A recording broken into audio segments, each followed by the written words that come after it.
pequeños en la escuela dominical, a los que están lejos usando internet con transmisiones online y con todo el material disponible en nuestra página web.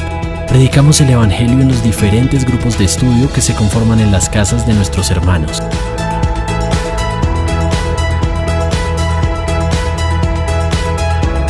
Los jueves en la tarde, en las vigilias, en los seminarios, con los jóvenes.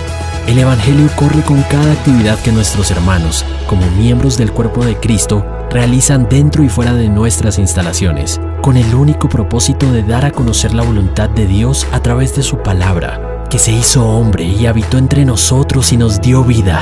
Estamos aquí para acompañarnos en el camino a la vida eterna, como un solo cuerpo, con un solo espíritu y un solo Señor, Jesús, porque sabemos que solo Él tiene palabras de vida eterna.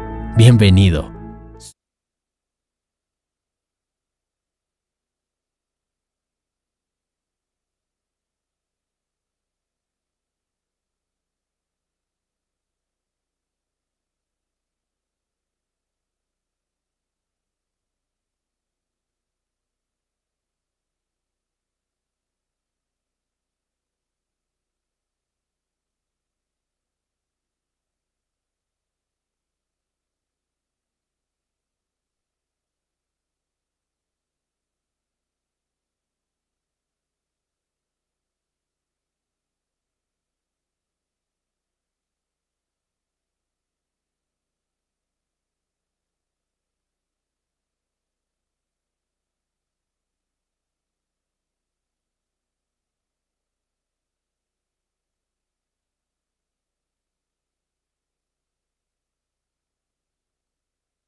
Segunda llamada, vamos a iniciar preparándose para sentarse, para estar listos.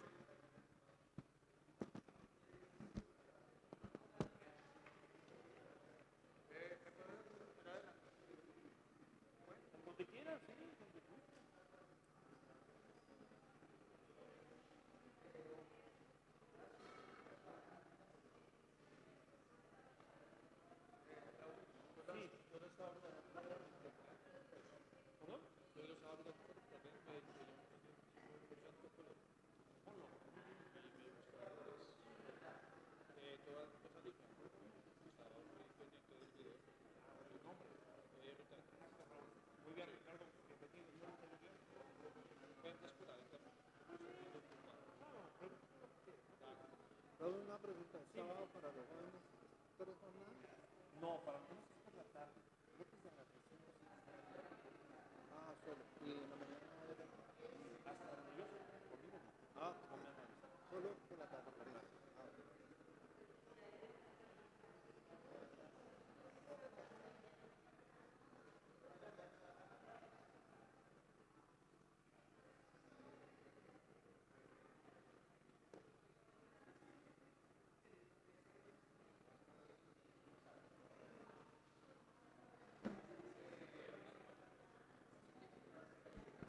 Tercera llamada, vamos a iniciar, tercera llamada.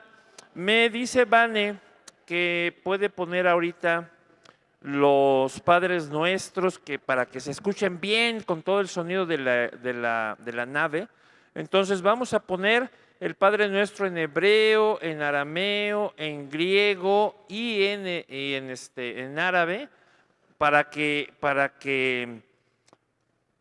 puedan ustedes volver a escuchar los distintos idiomas semíticos. Le voy a ir diciendo ahorita van en qué orden, pero antes Oscar quiere hacer una pregunta, entonces no sé si le pudiéramos acercar un micrófono a Oscar. Oscar, levanta la mano para que te vean. Eso. Venga tu pregunta, Oscar. Raúl, quisiera que me ampliaras porque dices que el Evangelio ya pasó de moda y que fue hasta Jesús. Perdón, no te escuché bien. ¿Quisieras que qué? Quisiera que me ampliaras porque dices que el Evangelio que ya pasó de moda y que pues ahorita las revelaciones que tuvo Pablo son más importantes que el mismo Evangelio. No es que el Evangelio formalmente pasara de moda. Diciéndolo más rigurosamente, todas las leyes que se aplican en los Evangelios ya no se aplican para nosotros. Jesús tiene que cumplir la ley de Moisés rigurosamente. Nosotros tenemos que cumplir la ley del espíritu de vida o la ley de la creencia o la ley de la libertad que se menciona en las cartas, que en esencia quiere decir obedecer la revelación que Dios nos da en las cartas, en esa parte del Nuevo Testamento, y la personal que te llega a ti continuamente, constantemente, a través del Espíritu Santo que está en tu corazón. ¿Queda claro? Y, Que podrá sonar raro, yo lo entiendo, pero eso es lo que quiero decir. ok, y lo otro, pues, todas las de nuestra condición como siervos, pero entonces quería saber cómo si tenemos, pues, digamos, la condición como hijos de Dios y también como siervos de Dios, cómo... Es que somos hijos, pero además somos siervos voluntarios, porque una vez que nos liberó de esa potestad de las tinieblas, decidimos hacer de Cristo nuestro Señor. Ah, ok, sí, porque es que a veces pienso que caemos en la condición de que, bueno, somos hijos, entonces Sí, no. como que tenemos la libertad. Fíjate cómo ocurre. Somos esclavos de Satanás. Alguien llega y te habla de todo lo que es Jesús, Dios, etcétera, te enseña y dices, ay, ¿de veras? ¿En serio? Y entonces, ahora que ya estás liberado de esa oscuridad que no te dejaba saber, entender, ahí tienes que tomar una decisión. ¿Quieres volverte siervo de Jesús o no? Si no quieres, pues ahí están las tinieblas, te vuelves. Pero si quieres, entonces pasas a ser un siervo voluntario, un dulos. ¿Sí? Sí, sí. Pero digamos, bueno, y con relación a hijos, como, digamos, ya nos Y hablas. una vez que aceptas a Jesús como tu Señor, eres hijo de Dios y siervo de Cristo. Son dos cosas distintas. ¿Ok? Sí, sí, sí. Pero digamos, bueno, perdóname que te demore. Pero digamos, como hijos, ¿cuál sería como nuestra, no sé, papel? Sí, sí, sí, como siervos, pues servimos como hijos. Pues como hijos, ¿cuál es tu papel con tu papá? ¿Qué haces con tu papá? Yo, por ejemplo, a mi papá lo quiero, lo amo. Bueno, ya murió, pero pues lo quiero, por ejemplo, con placer. Me gustaba buscarle platicar con él, que me instruyera, que me platicara sus historias. No, eso. Ah, ok. Ok, bueno. ¿Cuál es ¿Alguien más quiere decir algo? Por allá. Dame un minutito porque vamos a poner estos Padres Nuestros y enseguida entramos. Porque me va a matar Vane que dice, ya los tengo. Entonces, Vane, vamos a empezar con el Padre Nuestro en hebreo, en hibrid. Este Padre Nuestro lo graba uno de nuestros colaboradores, el maestro Óscar Montaño, que es maestro fue maestro en el Museo de las Sagradas Escrituras de la Ciudad de México, donde yo fui director académico muchos años. Y él ahí nos hizo el favor, creo que hace como 15 o 20 años, de grabar este Padre Nuestro. Vamos a ponerlo en hebreo, el de hebreo, para que se escuche con más claridad. Padre Nuestro en hebreo. Avinu sheba shamayim, yitkadesh shmecha, tabo malchuteja, yaser retzonja, baaretz kasher nasaba shamayim, ten lanu hayom lechen jukenu, uslach lanu et ashmatenu, kaasher solhim anaknu lasher ashmulanu, bealtabienu lidei masa, kiim hatzilenu min hara. Ahora vamos a comparar con el árabe. Fíjense qué diferente es el árabe al hebreo. Venga, dos idiomas semíticos diferentes. الأب يعقوب البدوي الأبانا في اللغة العربية للمثال مارونيتا. Ahí empieza. أبانا الذي في السماوات ليتقدس اسمك ليأتي ملكوتك لتكن مشيئتك كما في السماء كذلك على الأرض. أعطنا خبزنا كفاف يومنا واغفر لنا ذنوبنا وخطايانا كما نحن نغفر لمن خطئ إلينا ولا تدخلنا في التجارب لكن نجنا من الشرير لأن لك الملك والقوة والمجد إلى أبد الآبدين آمين. Ahora en arameo también lo grabó el mismo sacerdote maronita, monje. Venga. أبون بشمايو نتقداش شموخ تيتي ملكوتوخ نهوي سبيونوخ هيكانو بشمايو أوف برعو هبلان لحمو تسنكونان يومونو وشبكلان حوبين وحطوهين هيكانو دفحنان شبكن الحيوبين لو تعلان نسيونو إيلو فاسون من بيشو متول ديلوخي ملكوتو حيلو تشبحتو العلام علمين آمين. Y ahora, esos tres que son idiomas semíticos distintos, hebreo, árabe y arameo, los vamos a comparar con el griego. Van a escuchar a Montserrat, que va a estar con ustedes, Montserrat Castellanos, nuestra coordinadora de griego del Centro Tischendorf, que es pues, experta en griego. Venga el griego. Padre Nuestro en griego, de acuerdo a la Divina Liturgia de San Juan Crisóstomo de la Iglesia Ortodoxa Griega. Graba la licenciada en Ciencias Bíblicas, Montserrat Castellanos. Pater imón, o en di suranis, ayascito to onomasu, el ceto y vasiliasu, y enicito to celimasu, o senuranó que epitigis, ton arton imón, ton epiusion dos imin simeron, que hace simin, taofilimata imón, os que imis afiemendis, o filetes imón, que mis enenquis y más, ispirasmón, alarice y más, apotuponir.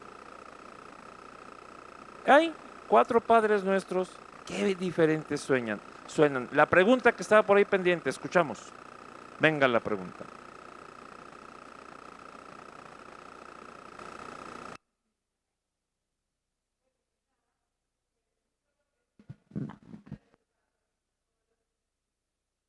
Bueno, es imposible uno no emocionarse escuchando el Padre Nuestro en arameo. Es imposible no emocionarse. La pregunta es, le decías a Sofía que las epístolas de Pablo son esa guía para el día a día.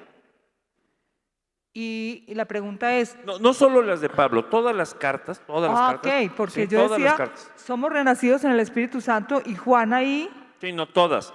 Todas las cartas ok. son lo que está vigente para esta época en que habemos hombres y mujeres con el Espíritu Santo. Entonces, cualquier carta tiene guía, pero me centré en las de Pablo porque tienen esta estructura muy interesante, pero todas. Pero te centraste en la de Pablo, ¿le das una connotación diferente a Juan?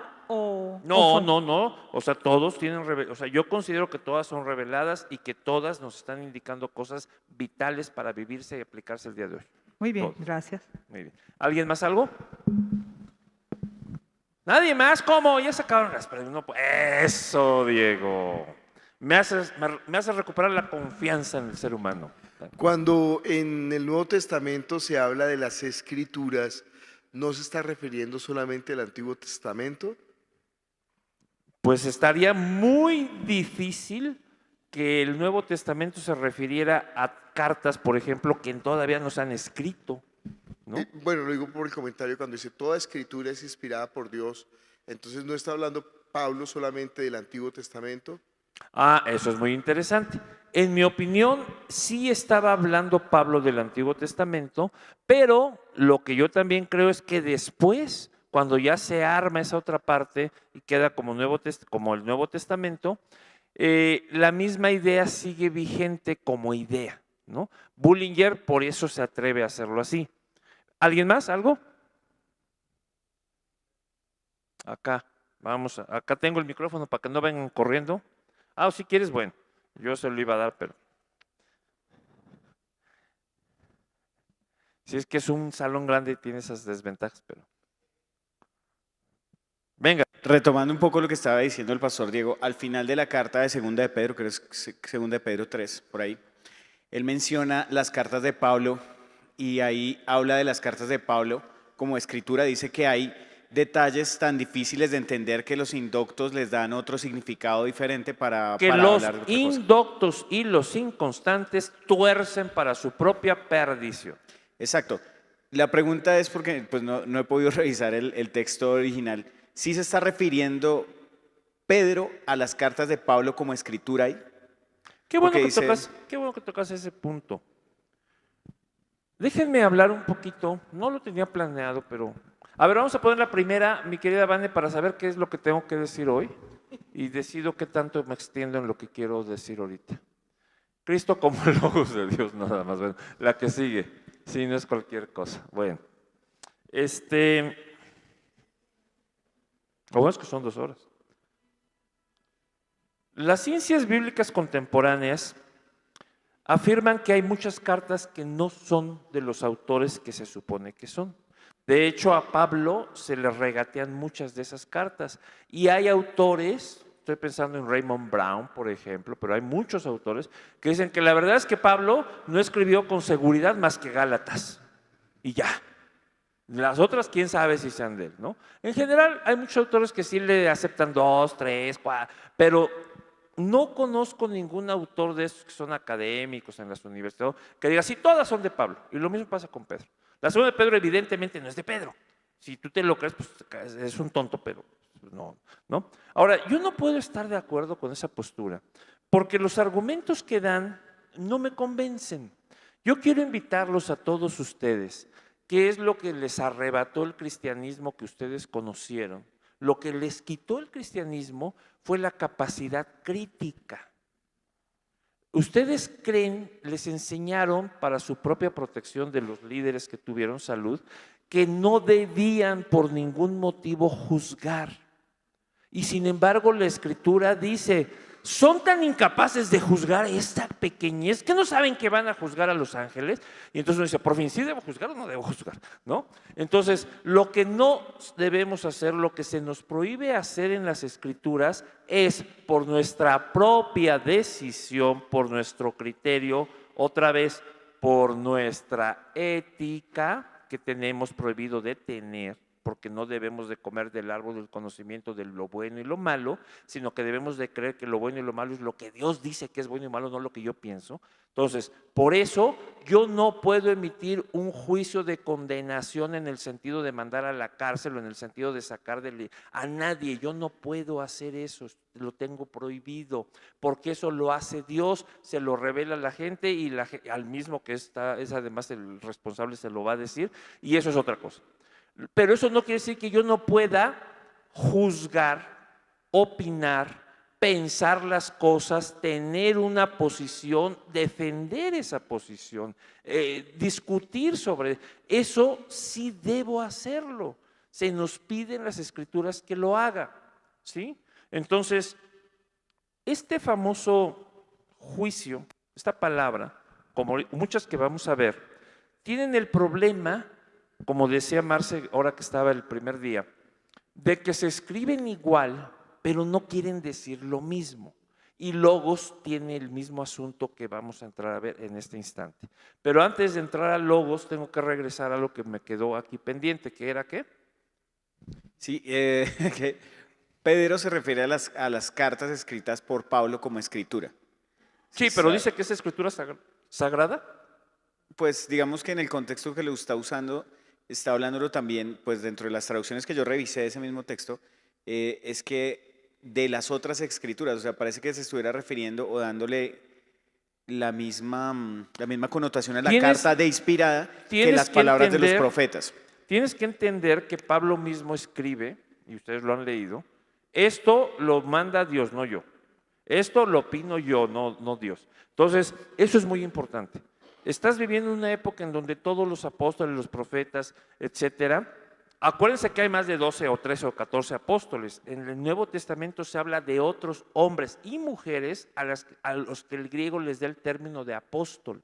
Solo que las traducciones no lo ponen como apóstol porque les da mucho miedo estar generando estos problemas teológicos y entonces le ponen otros nombres. Enviado, el enviado de la iglesia. Pero el griego dice el apóstol de la iglesia, ¿ok? Cosas así. No voy a entrar ahorita en esos detalles, revisen el griego, vayan a estudiar más. Pero en ese sentido, todos estos son reconocidos, como hoy yo reconozco a todos ustedes, como hijos, hombres y mujeres de Dios que son capaces de venir y darme una palabra de parte de Dios. No que sí que les voy a creer lo que me digan. Yo voy a ir a Dios y le digo, oye, Dios, ¿sí es cierto? Oye, ¿tú qué? Primero, sí, no, nada de que ven y dame tu casa y dame tu… No. No, yo primero voy a… Pero reconozco que ustedes tienen la potencialidad, la capacidad, el poder de hacer eso. Ellos también. Y hay unos que destacan. Y por eso es importante entender esa carta en ese sentido. ¿Te fijas? Sí, o sea, no voy a discutir que Pablo, pero esas cosas son muy complejas y me encanta porque si de verdad es de Pedro esa carta, piensa quién es Pedro. Pedro es un pescador y por mucho que tenga la primacía y que cuida a sus ovejas y todo, pues no tiene la formación de San Pablo. Y él lo reconoce, pues hay cosas que yo no entiendo, o por lo menos que son difíciles de entender, pero da la impresión de que él tampoco las entiende, ¿no? Al menos algunas. En fin, pero no sé si esto contesta tu pregunta o no. Sí, claro, pero y me abre otra. El tema de la carta de Pedro, la primera también estaría en duda si es de Pedro. La mayoría de los autores dicen que no, dicen que esa sí es de Pedro, pero la segunda no, la mayoría. Ah, bueno, porque en esa es donde Pedro dice que Cristo es la roca, ¿no? Sí, claro. Entonces eso es central, Sí. digamos, dentro de lo que vemos nosotros como protestantes. Sí, la roca y él es la Kefá, el pedrusco que el viento lleva por todos lados. Es que el otro día escuché un sacerdote católico tratando de decir que Pedro era la roca. Sí, pues sí. Y él decía que nosotros usamos la piedra, ¿cómo es? Ellos la llaman ridículamente, o sea, haciendo como un espantaparos, dicen piedrita, Sí. hablando como de la teología que manifestamos los protestantes. Pero, de Bueno, todas pero formas, es que el en Primera de arameo- Pedro es claro, para mí es Primera de Pedro claro que Pedro está diciendo que la roca es Cristo. No, pero no solo eso, el arameo de Kefá, el sobrenombre que le da nuestro Señor a Pedro, es pedrusco de estos que el viento lleva por todos lados. Y le está diciendo, tú eres Pedro, eres una piedrita, un pedrusquito que va por todos lados, el aire se lo lleva. Hoy dices que morirás por mí, mañana me niegas. Hoy dices, o sea, ese es Pedro. Pero sobre esta roca, imagínense a Cristo señalándose a mismo, voy a construir mi iglesia. Bueno, vamos. Juan 1 del 1 al 3, ¿quién lo lee? Es que también lo que ustedes decían, a veces no entendemos que hay que leer el Nuevo Testamento imaginando cómo fue ocurriendo en la vida práctica. Cuando dice, sobre esta roca, ¿a quién señala Jesús? ¿A Pedro o a sí mismo? Ese tipo de cosas son importantes. La que sigue. Dice, en el principio era el verbo y el verbo era con Dios y el verbo era Dios. Este era en el principio con Dios. Todas las cosas por Él fueron hechas y sin Él nada de lo que ha sido hecho fue hecho. En Él estaba la vida y la vida era la luz de los hombres. La luz en las tinieblas resplandece y las tinieblas no prevalecieron contra ella. Hermosa. Inargí in o logos. Así se lee en griego. Inargí in o logos, kiologos. La que sigue, por favor.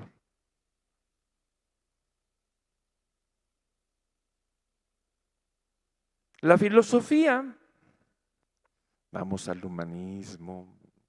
La filosofía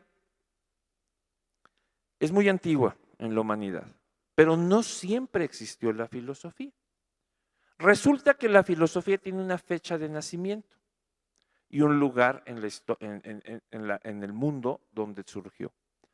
El mar Egeo, específicamente en la isla de Mileto, alrededor del año, más o menos del año 590 o por ahí, 600, no, 590, 580, con Tales de Mileto, luego Anaximandro y luego Anaxímenes. Y después todos los que están abajo, Genófanes de Colofón, Heráclito de Éfeso, Parménides de Lea, Anaxágoras de Clasómenas, Empédocles de Agrigento, Leucippus de Mileto, Diógenes de Apolonia y Demócrito de Abdera, todos esos, hicieron lo que hoy llamamos filosofía. Lo que hicieron fue pensar sobre la naturaleza, sobre de qué estaba hecho todo, sobre por qué estábamos aquí. Muchas cosas muy interesantes. ¿Por qué empezaron a hacer filosofía? Bueno, la que sigue. Voy a dar un ejemplo de aquella época. Hecateo de Miletos, ¿sí? Hecateo de Miletos también está en Mileto, donde están estos que acabo de leer, los tres primeros, y seguramente tuvo también estuvo mezclado en ese ambiente intelectual que le provocó un problema. Viajero decide darle la vuelta al mundo. En su época el mundo es el mar Mediterráneo, así que se subió en un barquito y le dio la vuelta al mar Mediterráneo. Desde Mileto, que está por aquí, le dio toda la vuelta y fue parando en diversos puertos de lo que es el mar Mediterráneo. De repente llegó a Egipto, se bajó en Egipto y conoció a algunos sacerdotes egipcios. Y entonces le dicen, ¿de dónde viene usted? Pues yo vengo de Mileto. ¿Y usted, pues por qué viene? Que bueno, es que yo estoy conociendo el mundo, yo desciendo de los dioses, hace 16 generaciones bajó este dios y tuvo relaciones con esta mujer, y entonces yo soy descendiente. ¿Cómo? Los griegos creen que todos los fundadores de ciudades, todos estos héroes antiguos, son hijos de los dioses, son semidioses. Por eso cuando el cristianismo llega hablando de un hijo de Dios, pues no tienen bronca. Ustedes están acostumbrados a oír de Hércules y de hablar de aquí. Sí, pues algún dios tuvo relación ahí con alguna mujer o viceversa, una mujer, y entonces es un hijo, está bien. Eso es creíble para un griego. Pero el egipcio no le cree.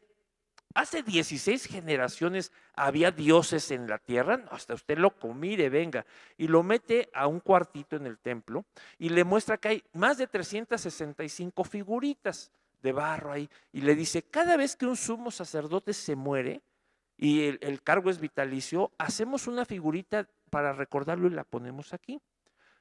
Hace 365 generaciones de sacerdotes que los dioses no andan en la tierra, Señor. Y usted me quiere engañar diciéndome que hace 16 un dios bajó, está usted loco. ¿Sí? Y a Cateo de Mileto eso lo simbra porque dice, ¿cómo? Pues si a mí me dijeron, mis papás me dijeron, ¿no? Y se pone a pensar y dice, sí es cierto, yo no tengo pruebas de eso. Y se preocupa. Y cuando empieza a escribir el relato de sus viajes, empieza con esa frase. Esto dice Cateo de Mileto. Escribo lo que considero verdad, porque las historias de los griegos me parecen ridículas. La filosofía surgió cuando se perdió la confianza en la primera información, en la tradición. Yo no sé si ustedes saben lo que quiere decir tradición, pero tradición, en un sentido estricto, en griego se dice mitos. Hoy en español eso es un mito. El mito viene de la palabra tradición en griego. Y para los griegos y para otros pueblos antiguos, la información que viene de muy antiguo es verdadera porque los antiguos la mandaron. Simplemente por eso es verdad, porque viene del pasado. Como yo decía en otra sesión, como los niños le creen a sus papás, porque los papás saben, pues porque son más grandes y ya, ¿no? Porque mi papá sabe. Hasta que llega un momento en que dicen, no, mi papá no sabe nada, es un tonto, y en la adolescencia te dan una patada. Bueno, la que sigue, por favor.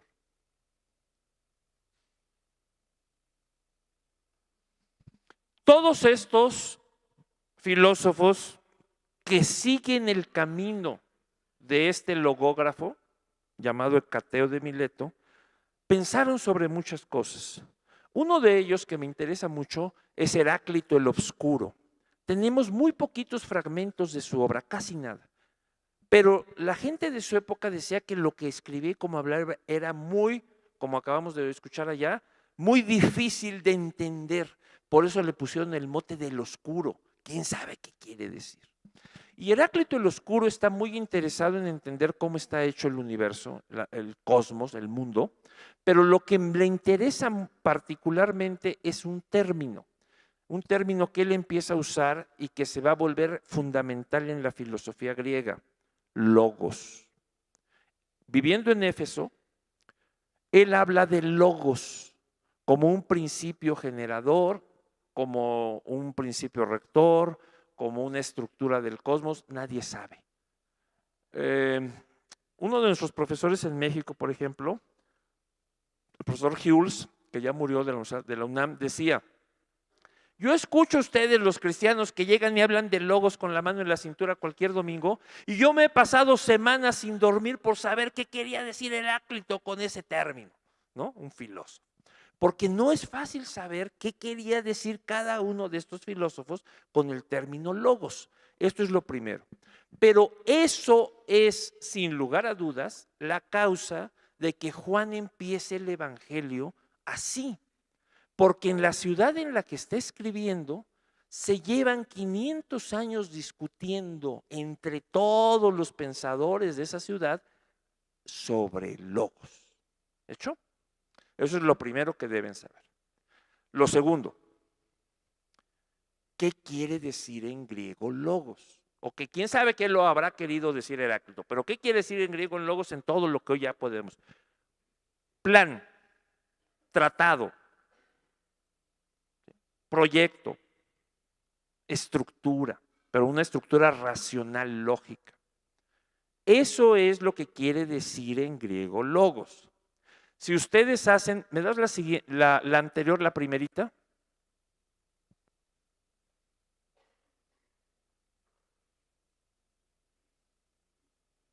Ahí aparece 3 veces logos, al mero principio del Evangelio. Si ustedes quieren hacer de logos la palabra palabra, es un error. Ya vimos que la palabra en griego, ¿cómo se decía? Rima, exacto, rima. Se escribe rema, pero es rima, se pronuncia rima. Ok. Por lo tanto, logos no es tampoco verbo. No es. ¿Por qué lo traducen verbo algunas versiones? Otras sí lo ponen palabra. Pero ¿por qué lo traducen verbo? Para tratar de apuntar a esta idea trinitaria, porque Jesús, que es masculino, va a estar ahí muy bien representado con verbo, porque si pongo palabra es femenino y pues eso ya no se oye muy bien. No, esa es la causa de fondo, o sea, por eso le ponen verbo.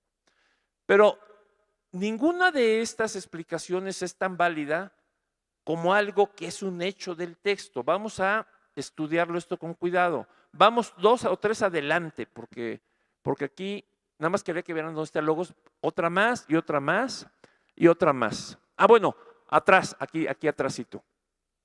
Después de aquellos que son los presocráticos, vinieron muchos más filósofos, todos estos, la que sigue.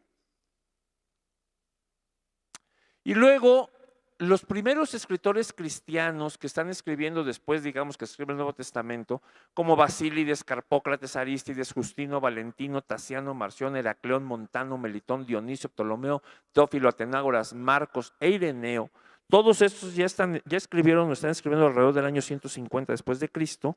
Y fíjense que adrede mezclé lo que hoy llamamos herejes con lo que hoy llamamos ortodoxos, o sea, están todos mezclados porque todos escribieron, retoman esto de logos y lo tratan de maneras muy variadas, cada uno de ellos, la que sigue, de acuerdo a lo que ellos piensan sobre el cristianismo. Y muchos filósofos posteriores al año 150 también trabajan sobre logos. Entonces, quiero nada más decirles que el logos tiene una larguísima historia de interpretación, de uso, de discusión. Muchísima gente en el mundo pasado habló de logos. La que sigue. No, vamos a saltarnos esta, no tiene caso. Nada más ya hablamos de él. Otra más. Otra más. No, otra más. Todo esto no viene al caso. Otra más. Ahí. ¿Alguien sabe lo que es la antanaclasis? Levante la mano quien me puede decir que es una antanaclasis o una andanaclasis, ¿no? Estoy hablando de una figura de dicción, una figura literaria, una figura retórica que el Juan usa mucho en su evangelio. Acuérdense ustedes que insistí mucho en que la Biblia tiene más de 200 figuras literarias. Bullinger, por ejemplo, alcanzó a distinguir 212 y algunas de ellas tienen hasta más de 40 variantes. Entonces, una de esas figuras es la parábola, ¿no? Por decirlo. Pero hay muchísimas otras. Otra de esas figuras es la polisíndenton que ya les enseñé, cuando se escriben muchas is. Otra de esas figuras es la andanaclasis. ¿Qué es la andanaclasis? Les voy a dar varios ejemplos de andanaclasis en el Evangelio de Juan. ¿Quién lee conmigo Juan 1, versículo 10?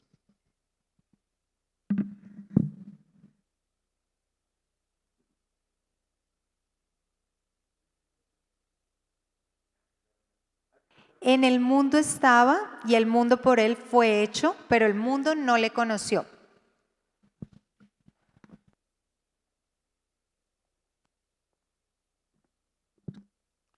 Tres usos de mundo. El primer uso del mundo, el segundo uso del mundo y el tercer uso del mundo, ¿hablan de lo mismo? No. ¿Por qué no? ¿Ricardo? No, ven, dinos. ¿No? Ok. ¿Quién? Allá. Venga, Rosy. Yo lo entiendo así. En el mundo estaba, se refiere a esta tierra, o sea, acá donde estamos nosotros. Y el mundo por él fue hecho, abarca todo el universo, todo lo creado, todo lo que existe, absolutamente todo. Pero el mundo no le recibió, habla de la humanidad. Esa es la andanaclasis. Vamos a ver otra. Juan 3:31.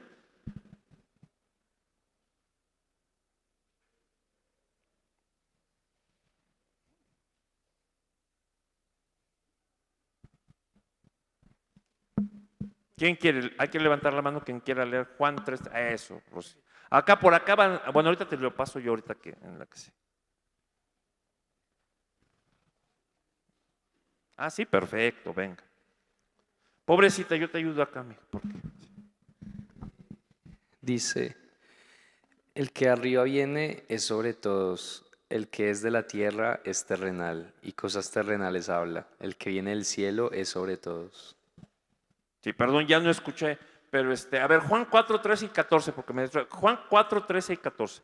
Quédense con ese, ahorita regresamos también a ese.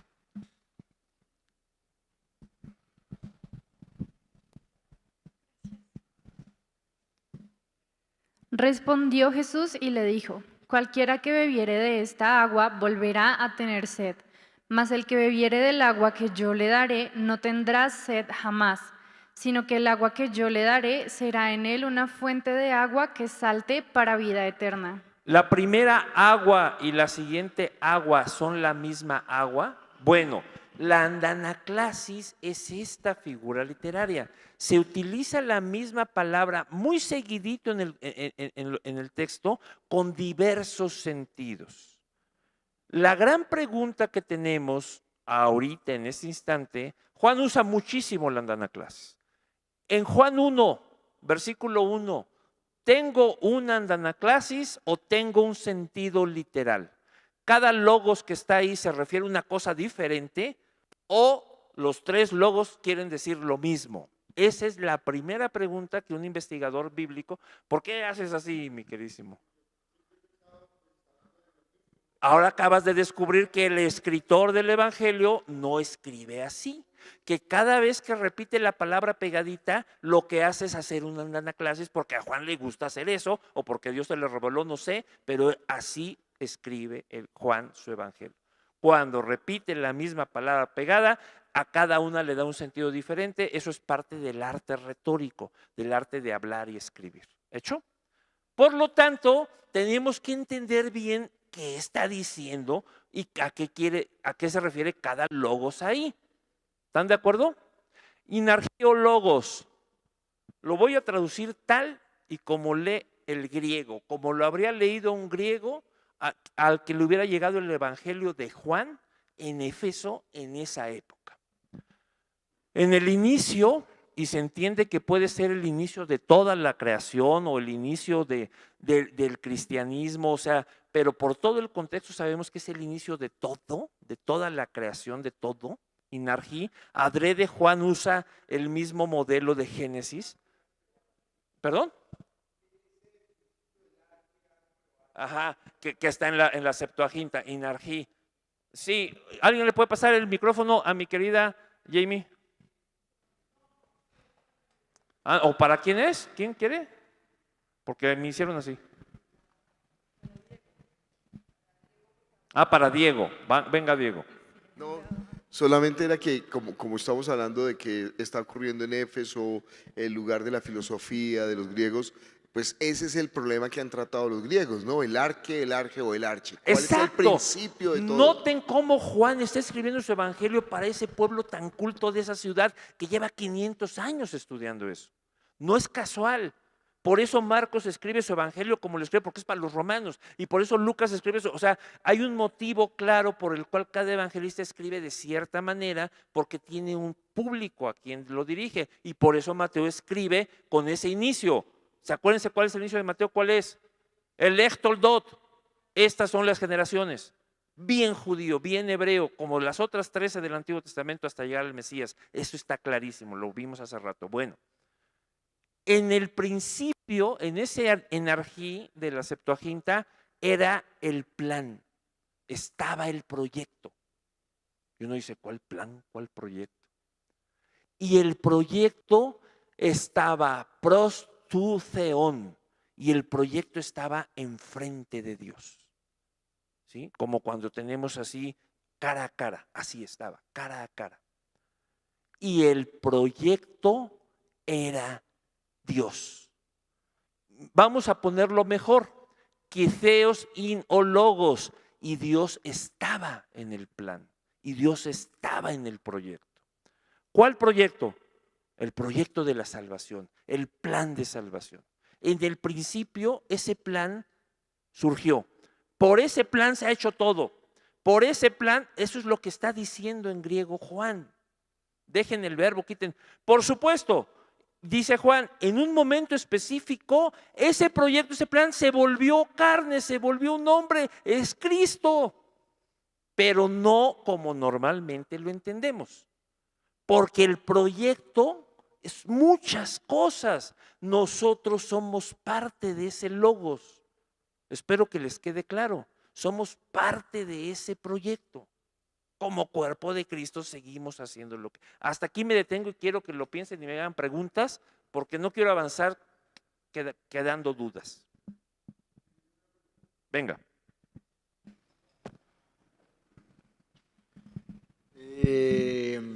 Si el plan de Dios, el proyecto de Dios era la salvación, pues no todos se salvan. Entonces el plan de Dios no funcionó.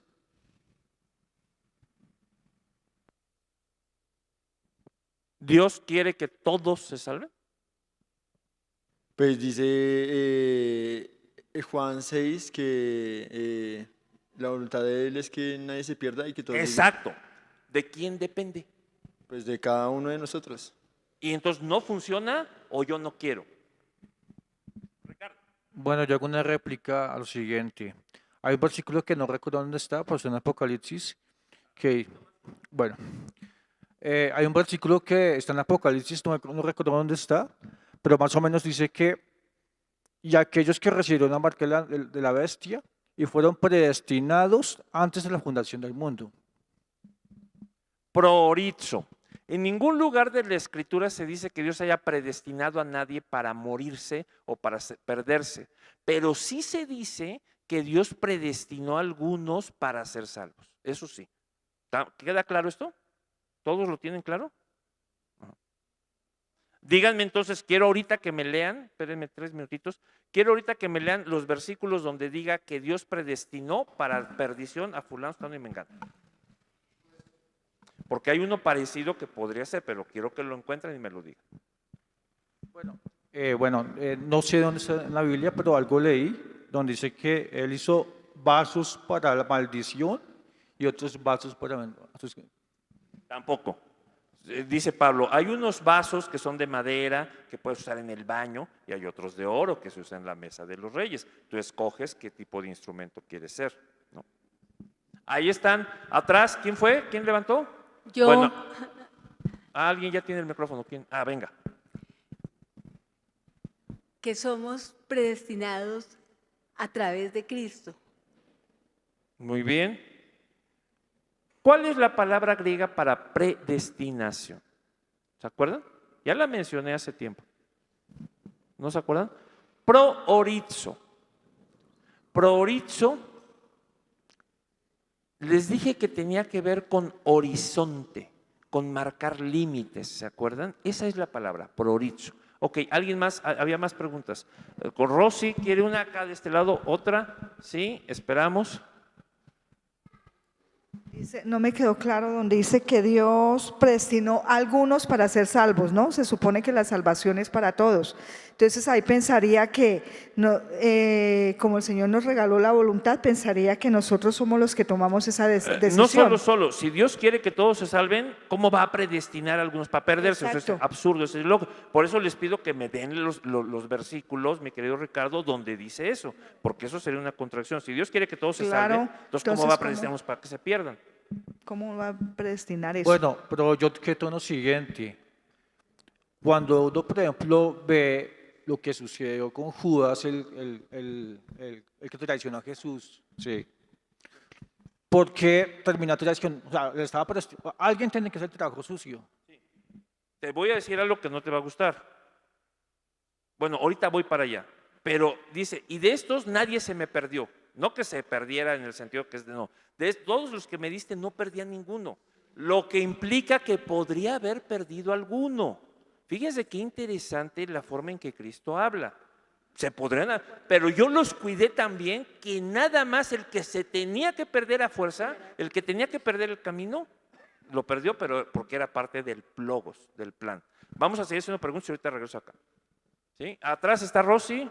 Bueno, yo ahí acá, está, no, vamos, entonces ahí está. Yo tengo Bien. acá los versículos que tienen la palabra de predestinó. Eso. Entonces, 1 Corintios 2:7.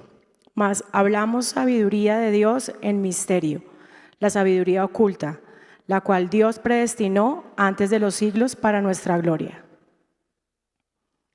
Romanos 8:30. Y a los que predestinó, a estos también llamó, y a los que llamó, a estos también justificó, y a los que justificó, a estos también glorificó. Romanos 8:29. Porque a los que antes conoció, también los predestinó para que fuesen hechos conforme a la imagen de su Hijo, para que en él sea el primogénito, ahí se me fue, entre muchos hermanos. Y el último, Efesios 1:5, en amor habiéndonos predestinado para ser adoptados hijos suyos por medio de Jesucristo, según el puro efecto de su voluntad.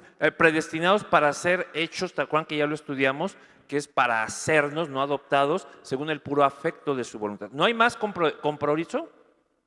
Pues no me sale acá en esta. Muy bien, ahí no le sale. Rosy nos quiere leer algo más. Yo tengo en el mismo Efesios 1, el 11.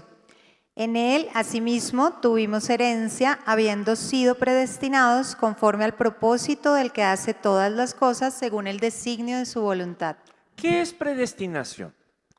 Prorizo, un corralito. ¿Qué quiere decir eso? Marcar límites. Cuando yo tengo un bebé, por ejemplo, estoy en una casa y tiene escaleras, yo le pongo una puerta para que no se vaya a caer. Eso es lo que quiere decir prorizo.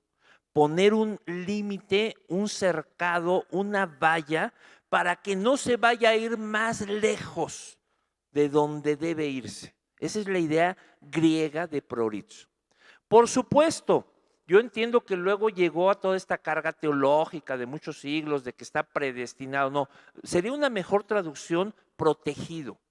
Lo que Dios hace es que protege a aquellos hombres y mujeres que conoce, que sabe todo lo que acaban de oír, que van a creerle, y entonces evita que se pierdan en el sentido de perder el camino, en el sentido de no poder llegar a él, los ayuda a llegar.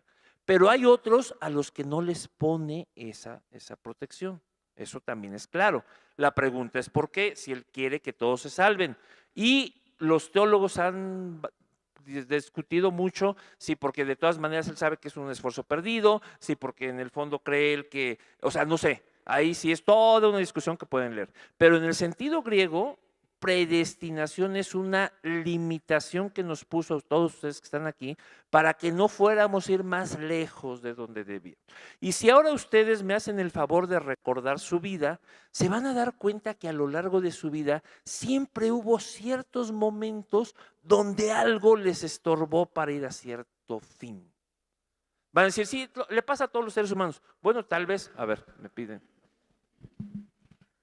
Es que eso no es como que no quiere que ni uno se pierda, es lo que tú dices, o sea, de los que ya han creído, lo que habla de los míos, de los que ya han creído, pues que ninguno se me salga y no se pierda.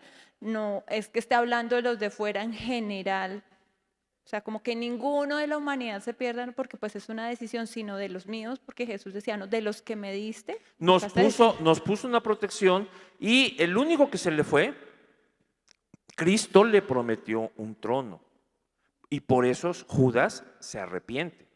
A la gente se le olvida, pero Judas regresa con el dinero y le dice: he pecado, entregué sangre inocente, porque en la ley está escrito: aquel que mienta y entregue sangre inocente debe morir. Entonces avienta y dice: mátenme. O sea, cuando él va a devolver el dinero, lo que está diciendo es: mátenme, aplíquenme la ley. Y los otros le dicen: ¿a nosotros qué? Pues si tú sabes cosa tuya. Por eso se suicida, porque él quiere aplicar la ley sobre sí mismo, porque está arrepentido. El problema, pero entonces ahí no fue verdadero arrepentimiento, porque si se hubiese arrepentido, listo, o sea, fue como el cargo de conciencia. No, está escrito, no lo digo yo, bueno, la Biblia sí. dice que se arrepintió. Sí, pero a lo que voy es, digamos que es, o sea, el arrepentimiento que yo veo es como en el sentido de, ok, la embarré, sí, Jesús, creo en ti, pero pues sí se arrepintió, fue como ese cargo de conciencia, pero no creyó en que la sangre de Jesús fuera suficiente, sino que tuvo que aplicarse la ley. No voy hasta allá, nada más digo que se arrepiente de haber entregado a Jesús y se suicida. Pero mucho antes de que eso pase, Jesús les dice a ellos: todos ustedes se van a sentar en 12 tronos para juzgar a las tribus de Israel. Y eso nunca se echó para atrás. Yo sé que Judas se va a sentar en un trono a juzgar a una de las tribus de Israel porque se arrepintió. Lo que pasa es que no se perdonó a sí mismo. Y se refieres a él, no al otro apóstol que después seleccionaron, que fue... No, esos no. Ya luego hubo otros muchos apóstoles y sigue habiendo, aunque digan que no sigue habiendo, sí. A ver, ¿ahí va? Sí.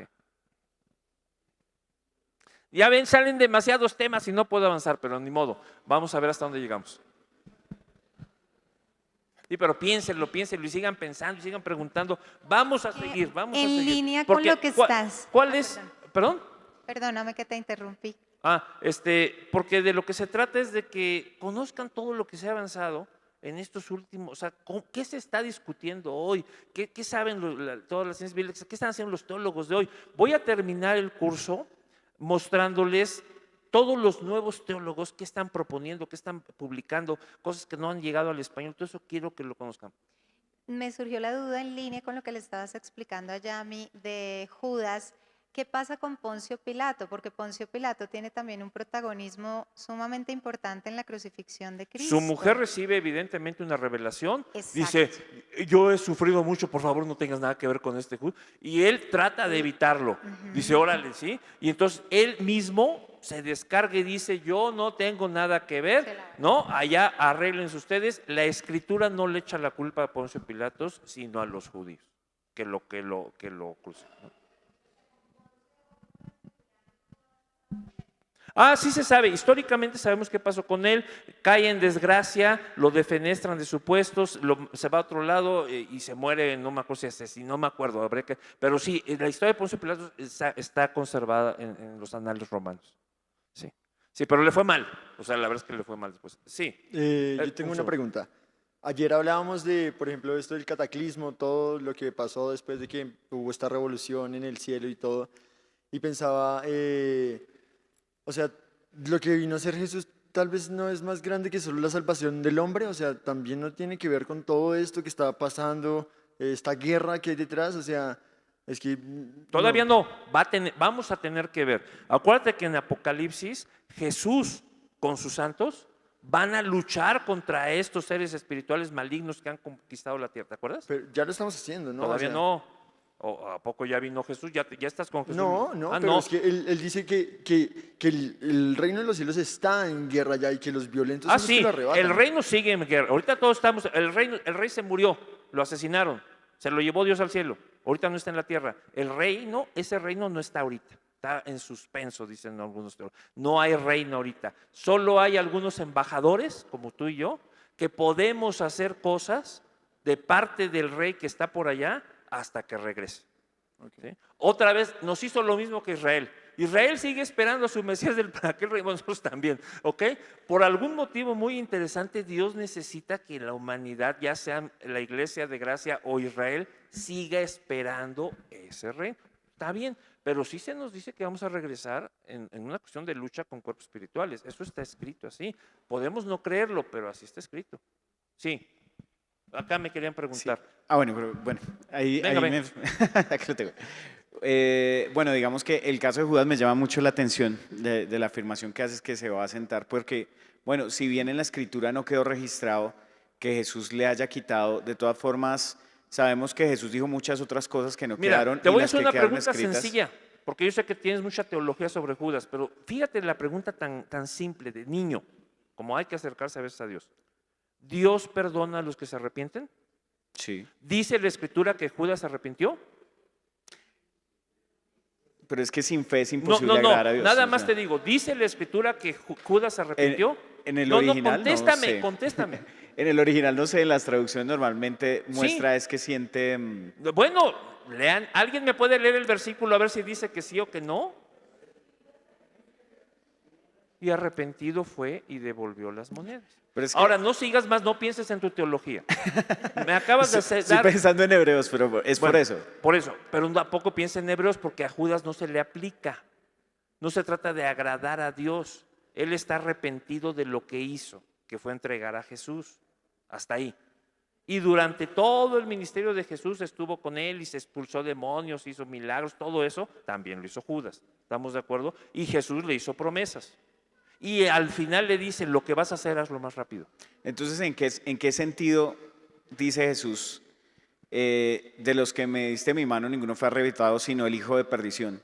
Sí, y por eso la palabra perdición hay que entenderla bien, porque a veces se confunde y se piensa que ya se perdió para siempre. No, no, no. Esa destrucción, ¿a qué se refiere en griego? Ya me estoy desviando demasiado. Pero entonces, ¿alguien encontró el versículo? ¿No? Sí, y arrepentido devolvió las monedas.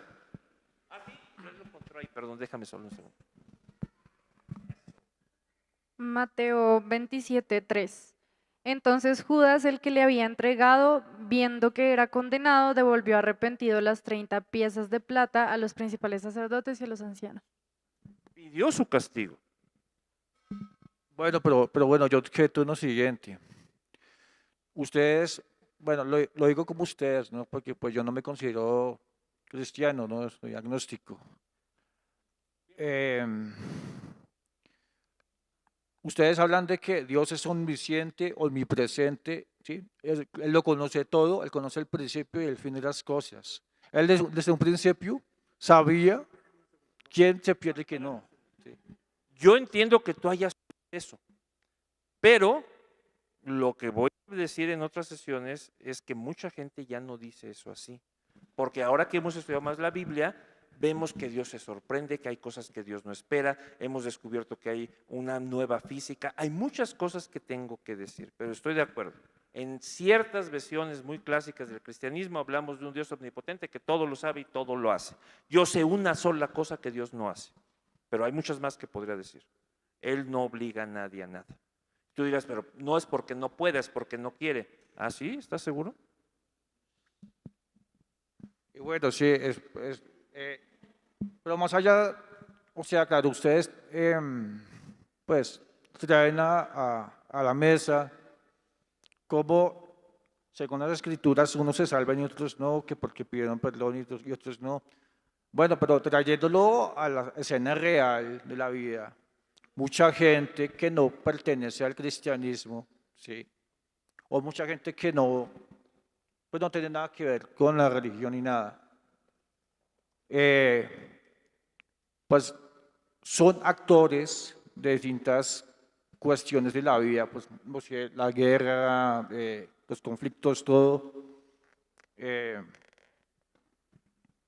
Si todo, o sea, todo tiene que ser así para poder establecerse el plan que ustedes hablan, el plan desde el origen hasta el final. Pues tiene que haber un plan, tiene que haber una puesta en escena, unos actores, unos que hacen el mal y otros el bien, ¿sí? O sea, todo está establecido desde el principio. Entonces, ¿cómo es posible que Dios establezca algo para después condenarlo? Y fíjate qué interesante. Si supones que Dios estableció ese plan, tienes toda la razón. ¿Sí? Yo no creo eso. Yo no creo que seamos títeres en un teatro universal donde Dios nos mueve con hilitos como Él quiere. Eso no es lo que la Biblia revela. Y es una de las cosas que estamos ahorita estudiando y llegaremos. Eso no es lo que dice la Biblia. ¿Ok? Yo sé que eso sí dicen muchas teologías. Bueno, esas teologías yo no las creo.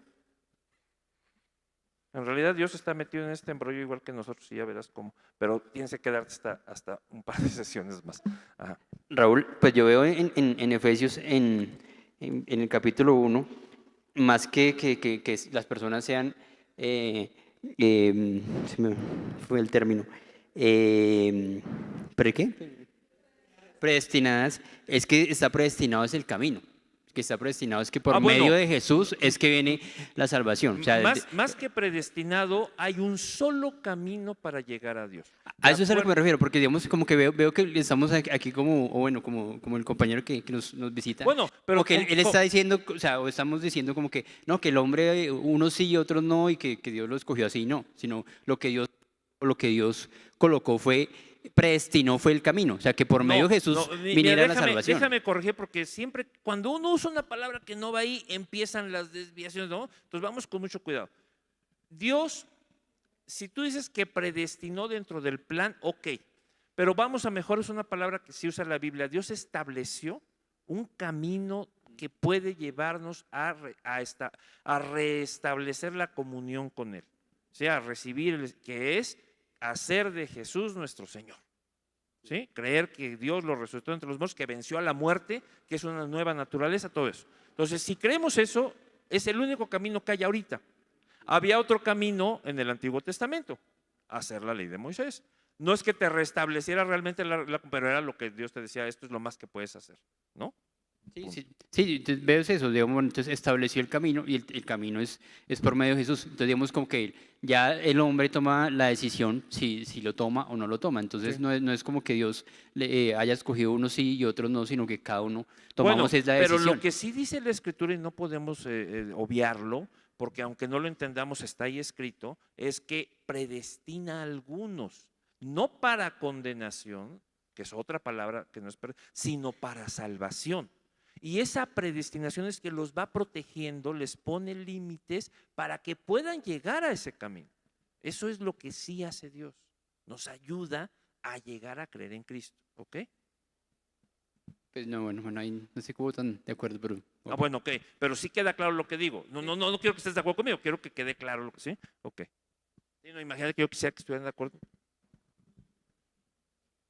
Es que tú dices que los predestina para salvación, pero es que ahí está implícito que está predestinando a algunos también para condenación, porque los que no están en salvación, pues ¿en qué están?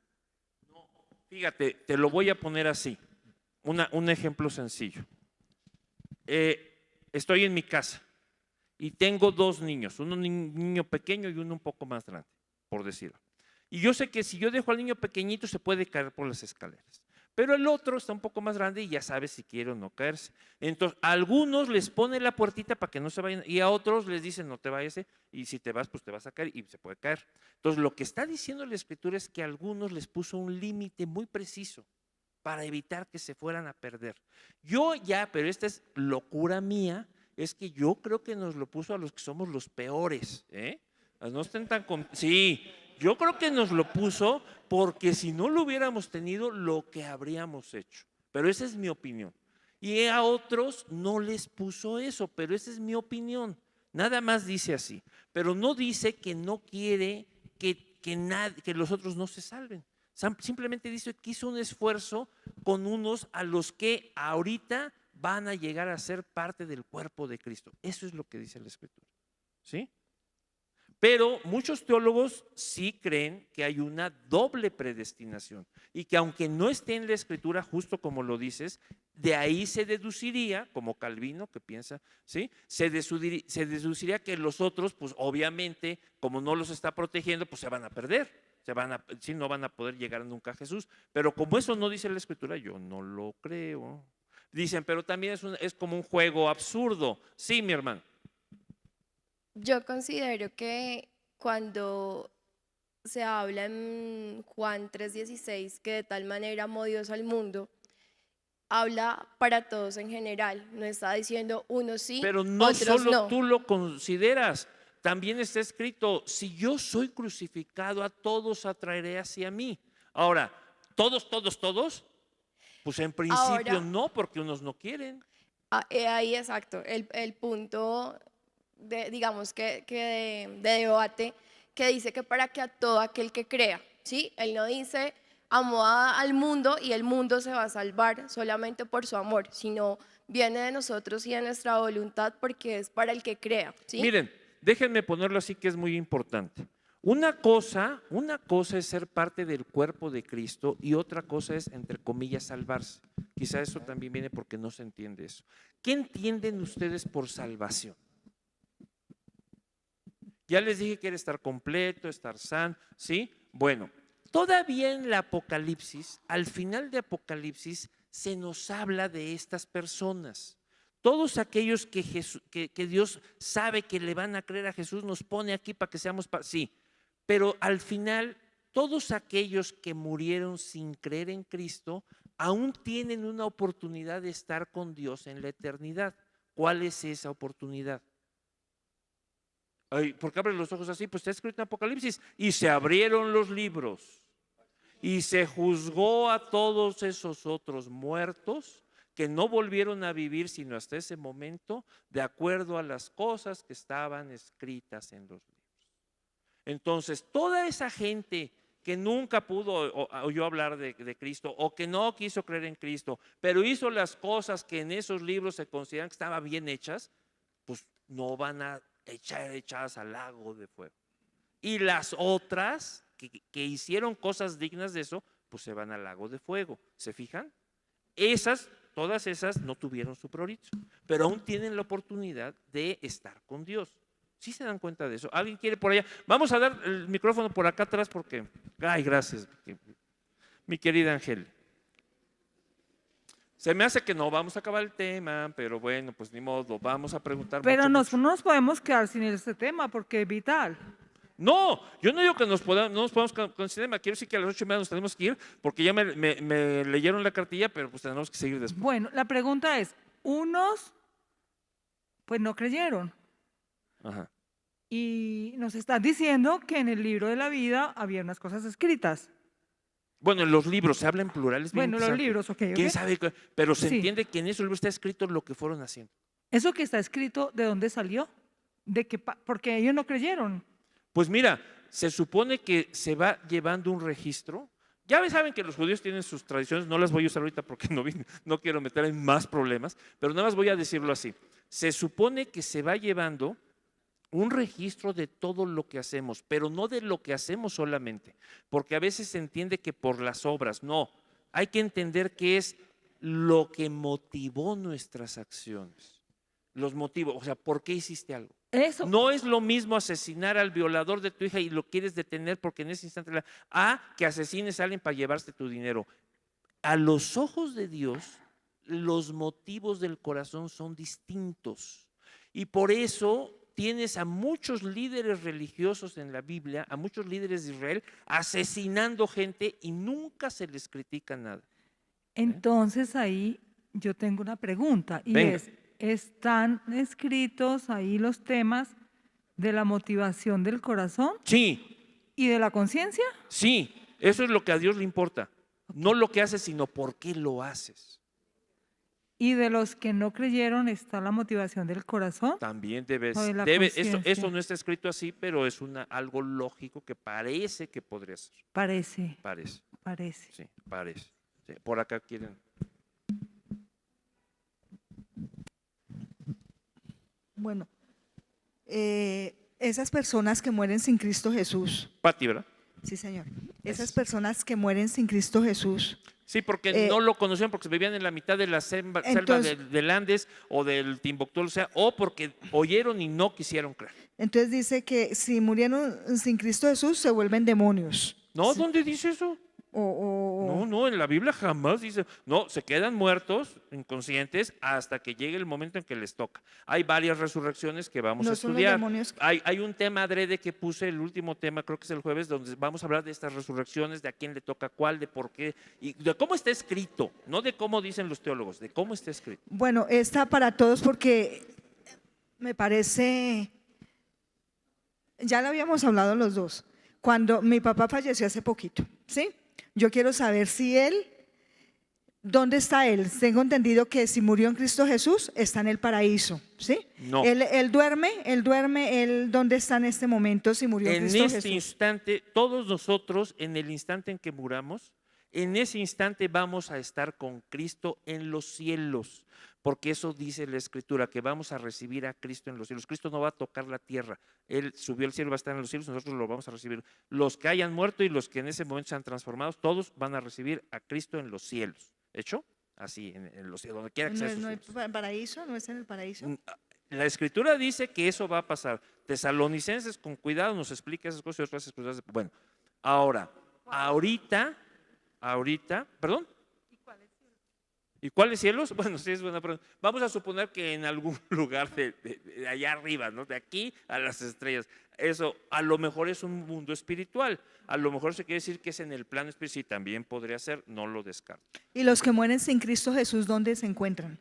Todos los muertos están inconscientes, según la Escritura. Yo sé que les enseñan que se van con Dios en el instante. No, lo que pasa es que cuando morimos, como quedamos inconscientes, para cualquier muerto, instantáneamente ya estás con Jesús porque no pasó el tiempo.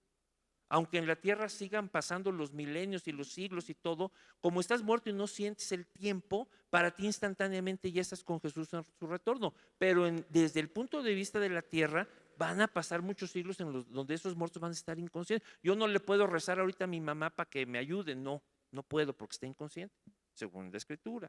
Yo sé que hay quien dice que no, pero nos podemos sentar a revisar Yo los pensaba, pasajes. Raúl, que como nosotros tenemos esa alma, sí, que son todo lo que nuestro intelecto, todo lo que somos nosotros, entonces pensaba que la persona estaba Despierta. sí, en algún despierta lado, ¿no? en otro lado. Bueno, no realmente. Por aquí decían algo. ¿No? Por ahora, ahí voy. Ok. Acá quieren el micrófono. Vamos a gracias. Hijo, ¿qué horas son? Ya no vamos, acá ya no acabamos. Pues sí, pero ¿sabes todo lo que tenía que...? Bueno, a propósito de lo que acabamos de decir, hay muchas personas que aunque la Biblia dice que no resucitaremos en este cuerpo, persisten en creer que vamos a resucitar en este cuerpo. Este cuerpecito se lo van a comer los animalitos. Pues sí, es decir, Jesús resucita en su mismo cuerpo sin duda, ¿no? No hay duda. Pero para que quede claro que ese cuerpo es distinto, no lo reconocen sus más cercanos.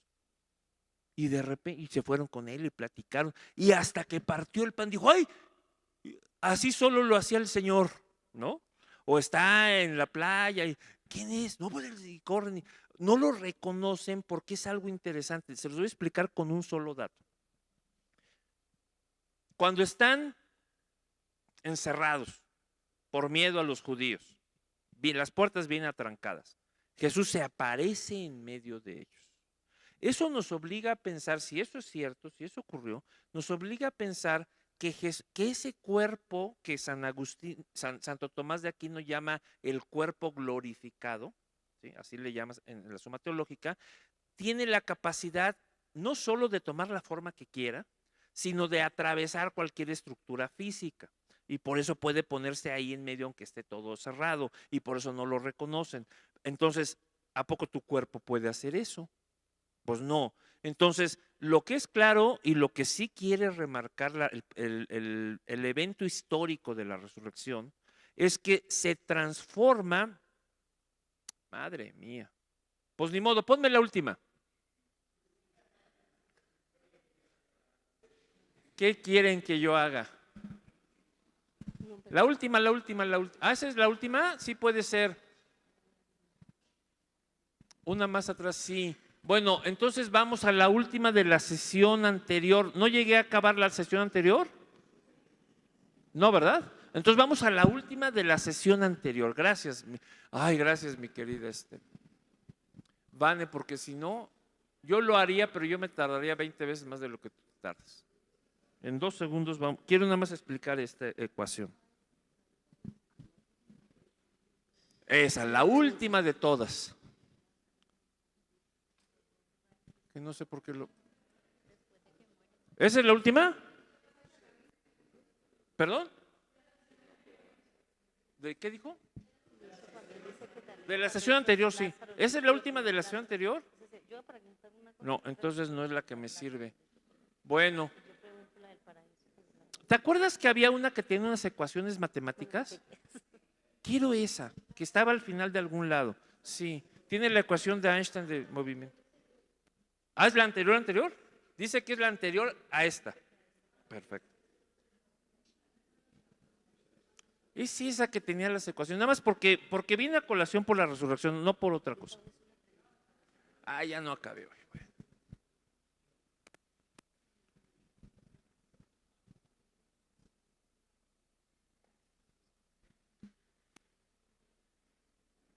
Perdón. Lu, ya estás cansada.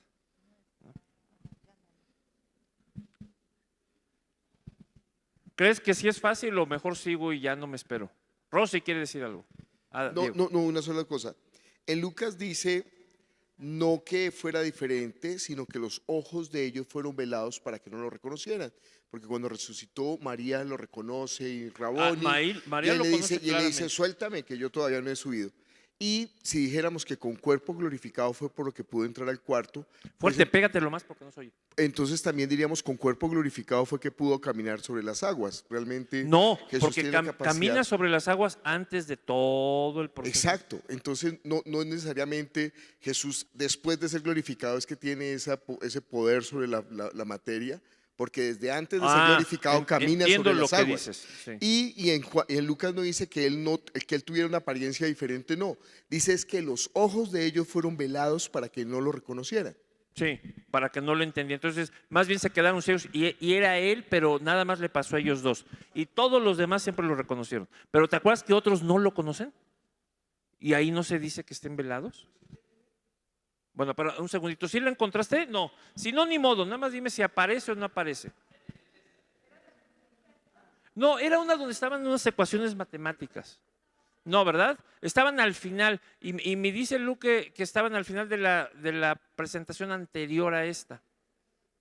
Bueno, si no, no tiene sentido, no vamos a perder el tiempo ahí. Sí, ya voy a regresar, ahorita déjenme acabar, pero nada más, ajá. No, o sea, es una pregunta de lo que estábamos hablando anterior, aunque tengo varias, pero pues esta es una cuando, o sea que cuando el Señor, ¿aló? ¿Ahora sí? Ok, o sea, cuando el ladrón en la cruz muere y el Señor le dice, acuérdate de mí cuando estés en tu reino, y él le dice, te aseguro que hoy estarás conmigo en el paraíso, quiere decir que paraíso está mal traducido, o sea, es en el cielo. Entonces eso yo quiero saber. Sí, no, paradesos en la Biblia, lo habíamos visto ya en otra sesión, es un jardín sobre la tierra. Al menos en el Génesis, eso es el paradesos. En griego, paradesos quiere decir jardín, y es el paraíso famoso de Adán y Eva, ¿no? Pero eso ya lo vimos en otra sesión. Entonces, déjenme regresar acá a... No se pudo, no te preocupes, déjalo ahí, mi querida. Vamos a regresar a la pregunta, ahorita voy a lo de Diego, pero la pregunta que iba acá, entonces, lo que yo quería decir era el cuerpo, es lo mismo. Si este cuerpo que es transformado, que es diferente, que tiene características, dice Diego, bueno, a lo mejor Jesús siempre lo pudo hacer antes de eso. Y hay más ejemplos que nos podrían indicar eso. Un ejemplo es el siguiente. Digo, ahorita voy a tratar de explicar esto que dices, pero acuérdense que cuando Jesús está en Nazaret, ándale esa. Muy bien. Déjenme nada más entonces tomarla esta y ahorita regreso para allá. Albert Einstein genera una ecuación que se llama, bueno, seguro ustedes la conocen como la energía igual a la E igual a mc al cuadrado. Seguro todos han visto esa, ¿sí? ¿De acuerdo? Bueno. Déjenme explicar por qué me parece interesante mencionar ahorita esto. Ustedes la han visto así, ¿de acuerdo?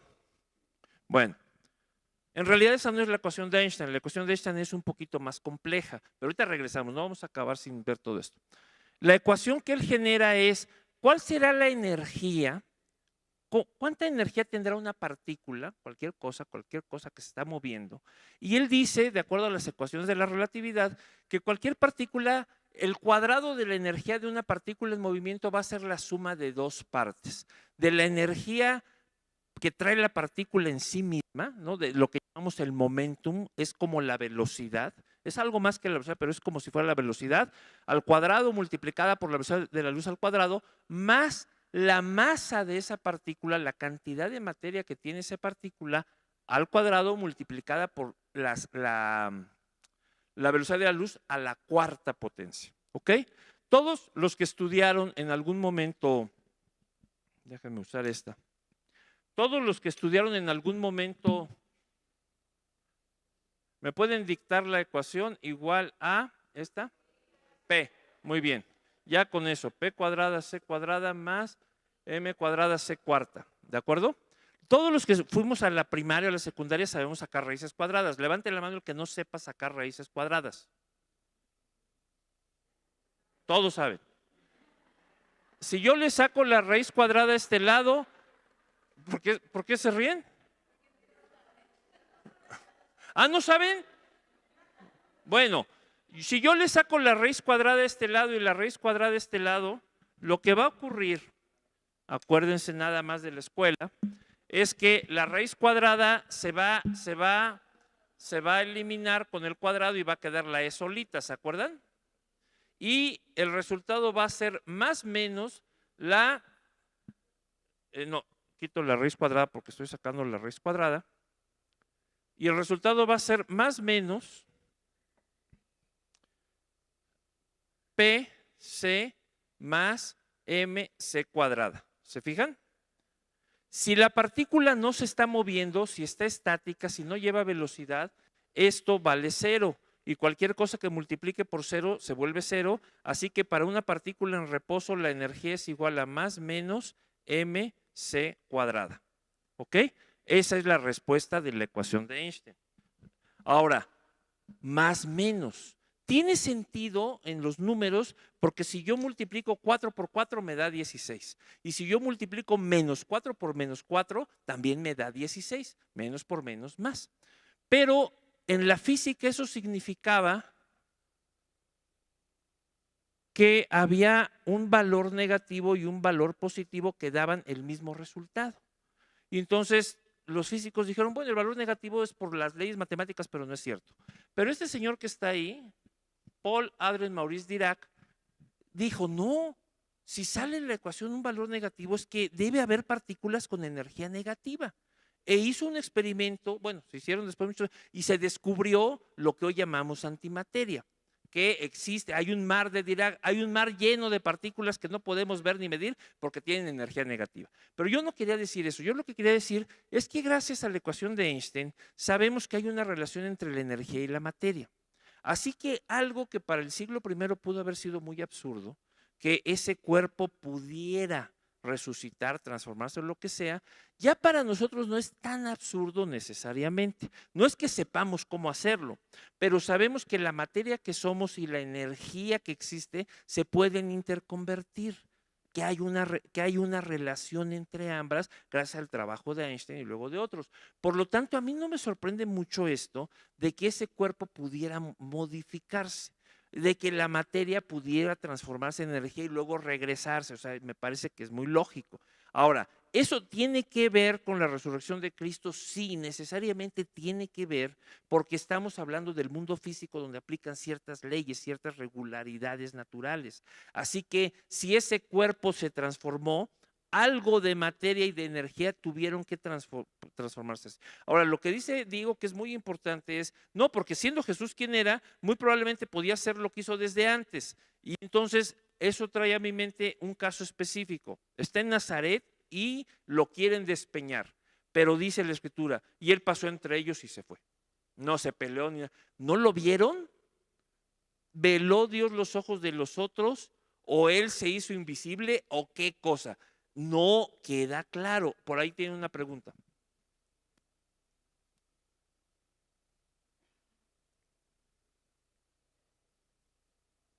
¿Alguno de ustedes Dios lo ha hecho invisible? ¿Alguno de ustedes Dios lo ha hecho invisible? ¿No? ¿No les ha pasado nunca que están frente a una persona y, sí, bueno, esto es impresionante, no te Pero ve él mismo reveló, no te en la ve. clase anterior vimos Perdón, que un él mismo segundito. nos reveló eso. Espérame solo un segundito. ¿Se fijan qué impresionante es eso? A mí me ha pasado, a otras veces que conozco, o sea, estamos ahí y no nos ven. Y, bueno, es impresionante, sí, venga. En la clase anterior él mismo nos reveló eso estando en la cruz. Para esto me has guardado. Sí. O sea, lo guardó de todas las veces que lo querían agarrar para Sí, matarlo. por ahí no decirlo así. tenía, ahí sí había que morir así, ahí sí, estoy de acuerdo. Sí. Pero entonces él le reveló tanto a los romanos que presenciaron su muerte, su crucifixión, tanto a los gentiles, tanto a los creyentes que estuvieron ahí. Bueno, pero entonces déjame regresar al asunto de acá. Diego dice, es que eso puede ser, sí, es una posibilidad muy real, con los datos que tenemos eso podría ser, no lo voy a poner en duda, podría ser. Sin embargo, la pregunta que me hacían aquí era, vamos a tener el mismo cuerpo y hay un problema ahí muy grande. Suponga que se murió hace 100 años o 200 años. ¿De dónde se va a sacar el cuerpo si ya no hay cuerpo, no? ¿Cómo se haría? ¿Cómo respondemos eso? Porque el cuerpo hay una relación entre la energía y la materia. A ustedes se aprendieron su ley de que la energía no se crea ni se destruye, nada se transforma en lo que sea bueno. Entonces, yo no veo mucho problema en que Dios vuelva a usar parte de esa energía donde quiera que esté. Usted me dice que va a reconstruir así literalmente de su uña que era de usted otra. Pues tal vez Dios sea capaz de hacer algo así, pero yo no le veo la necesidad de eso, ¿no? Pero no sé si esto responde la pregunta o no.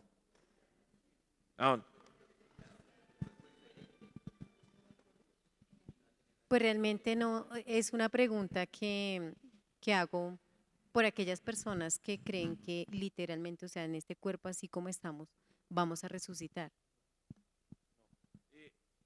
Y esto también es importante, nadie más ha resucitado con ese cuerpo de tipo de Jesús hasta la fecha. Entonces también eso tenemos que limitarlo muy claramente. Hasta que no tengamos otros resucitados igual, que se supone que va a ser primero los que murieron en Cristo y luego nosotros, pues no vamos a conocer mucho de ese cuerpo. Pero sí hay algo importante que debemos decir, da la impresión por todo lo que está escrito que es un cuerpo que dura para siempre.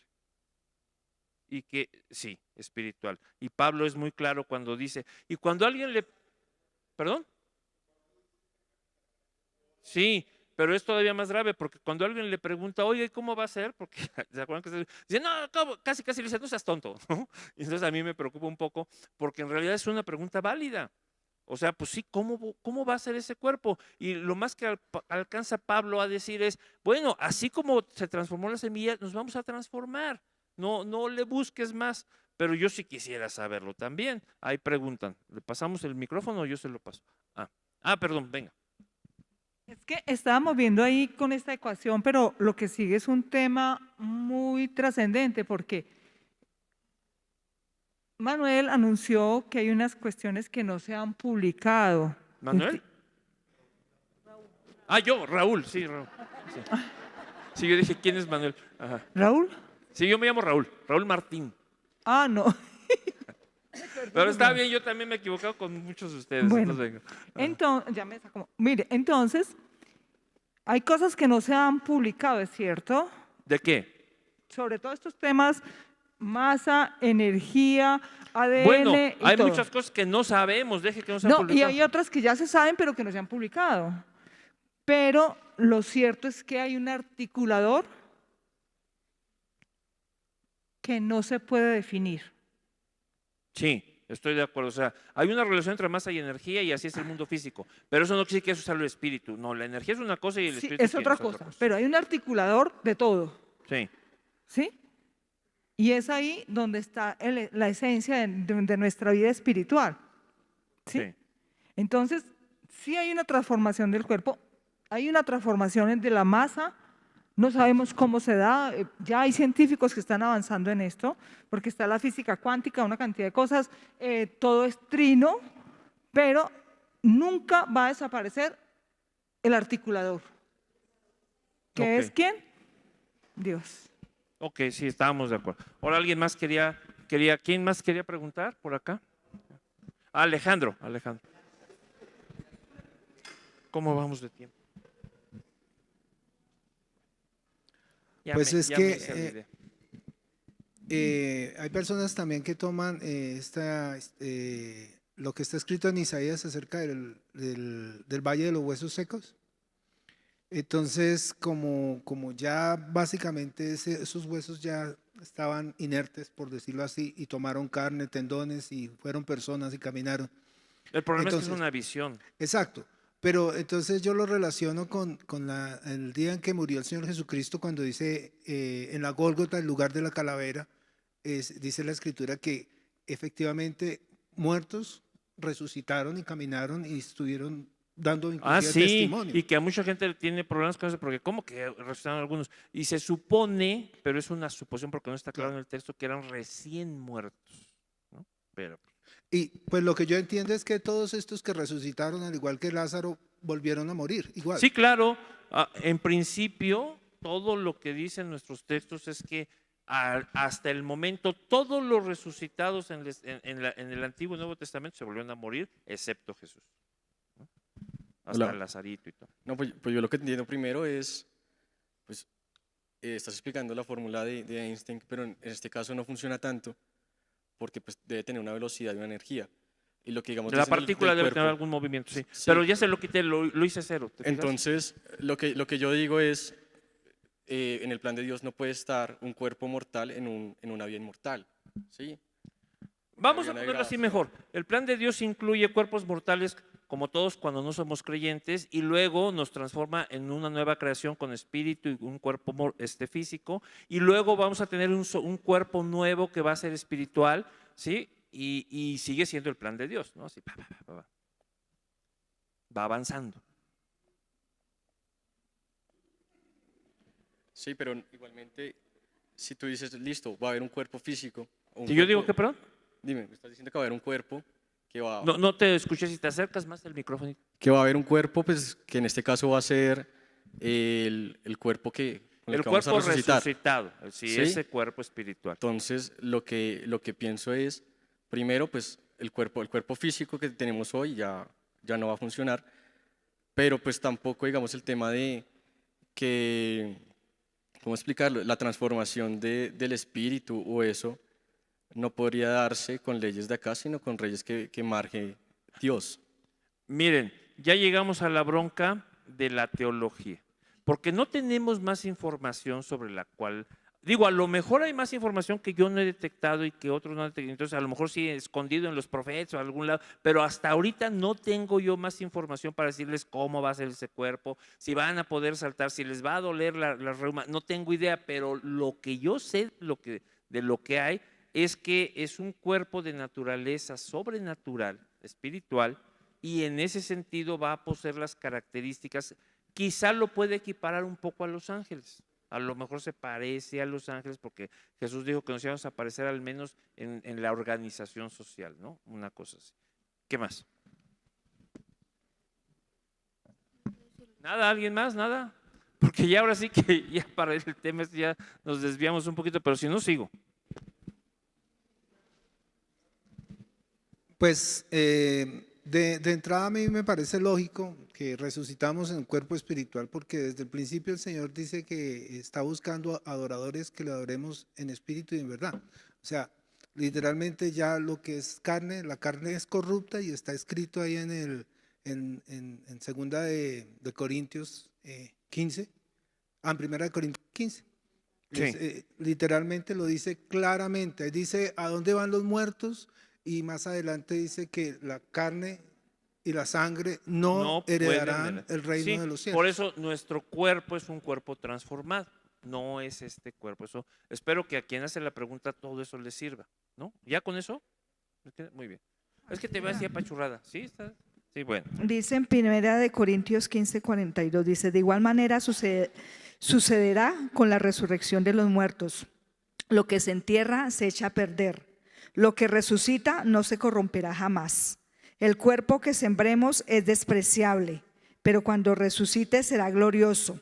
Ahora es débil, pero cuando... Regresamos, Vane, a la transparencia donde estábamos. Ajá. Sí.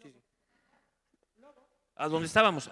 En el tema este de Cuando logos. resucite será fuerte al morir. Sembramos un cuerpo material, pero cuando resucite será espiritual.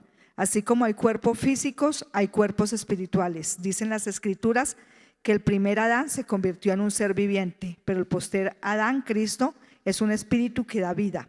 Entonces primero tenemos cuerpo humano y después Dios nos da un cuerpo espiritual. Adán fue hecho del polvo de la tierra, pero Cristo descendió del cielo. Vámonos un poquito hacia atrás.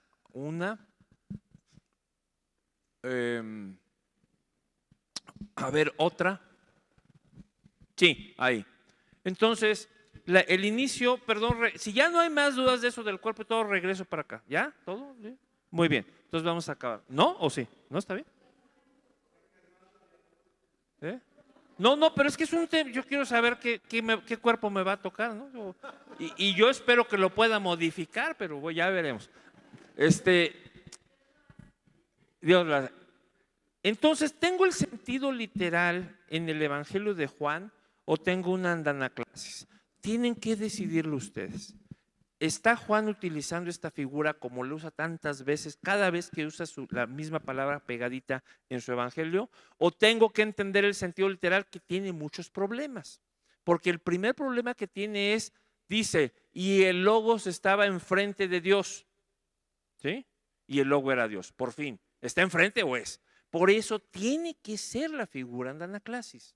Y tiene que leerse como se los expliqué, la que sigue. Vamos a leer ahora Juan 1, desde el versículo que nos quedamos, desde el 4 creo que era, hasta el 18. ¿Quién lo lee? Allá atrás dicen que lo lee. Venga. Dinos tu nombre porque no conozco tu nombre porque no te había visto. Te veo hasta hoy. Juan David. Juan David. Juan David. ¿Y si no habías venido hasta hoy, verdad? Dime. No habías venido hasta hoy, ¿verdad? No, es el primero al que vengo. Hecho. Juan David, venga. ¿Del 4 al 18 dijiste?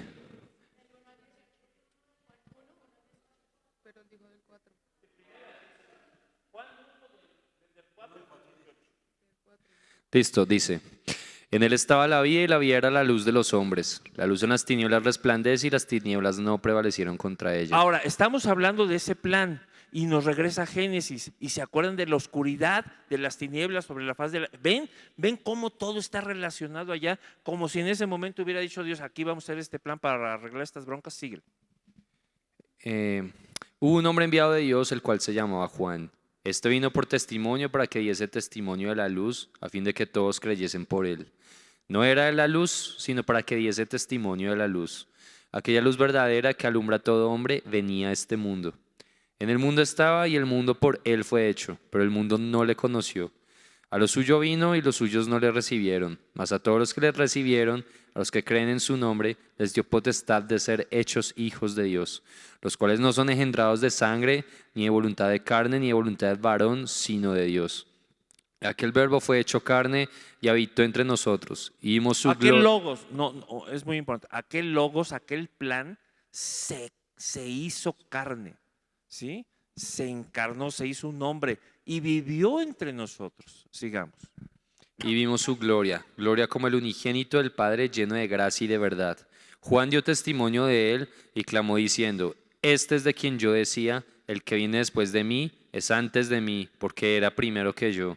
Porque de su plenitud tomamos todos y gracia sobre gracia. Pues la ley por medio de Moisés fue dada, pero la gracia y la verdad vinieron por medio de Jesucristo. A Dios nadie le vio jamás. El unigénito Hijo que está en el seno del Padre, Él le ha dado a conocer. Muy bien. Y esto nada más quería acabar porque ya lo he dicho en algunos casos, pero ahorita así en general a todos. Theos, ¿sí?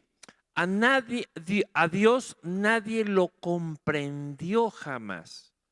El unigénito Hijo que está en el seno del Padre, ¿sí? En la jalda del Padre, diríamos en castellano, Él lo ha exegetizado, Él nos lo ha dado a entender. Esto es muy importante.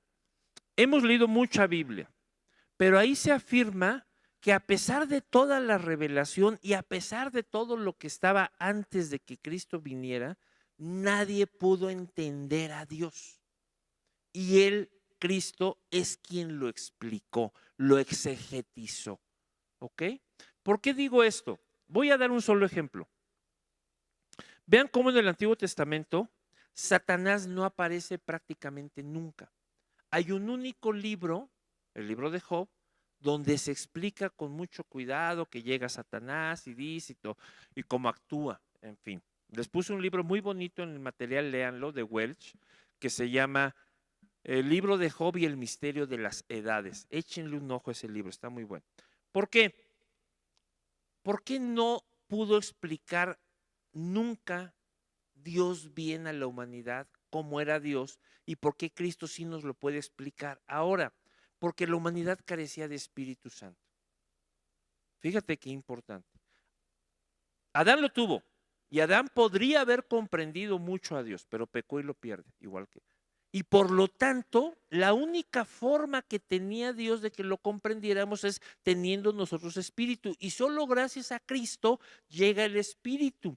Por eso todo lo que comprendemos a partir de ser renacidos tiene que ser distinto. Y por eso ahora sí las escrituras se nos abren y cosas que no entendía la tradición judía y cosas que no entendieron los cristianos que estaban en los evangelios, ahora sí se pueden entender. Y eso no lo digo yo, Cristo mismo lo dice en el mismo evangelio de Juan. Cristo dice, dame la siguiente si tenemos otra, que debe haber otra. Ahí, muy bien. Cristo dice, muchas cosas tengo todavía que explicarles, pero ahora no las pueden cargar.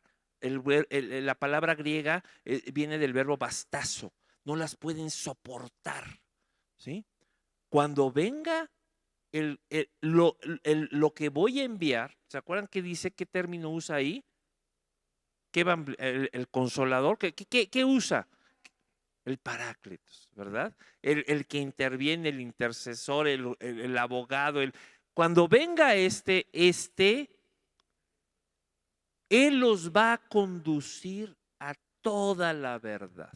Mientras Jesús estuvo en la tierra, no pudo conducir a los que lo seguían a toda la verdad por un solo punto, porque no poseían Espíritu Santo. ¿Hecho?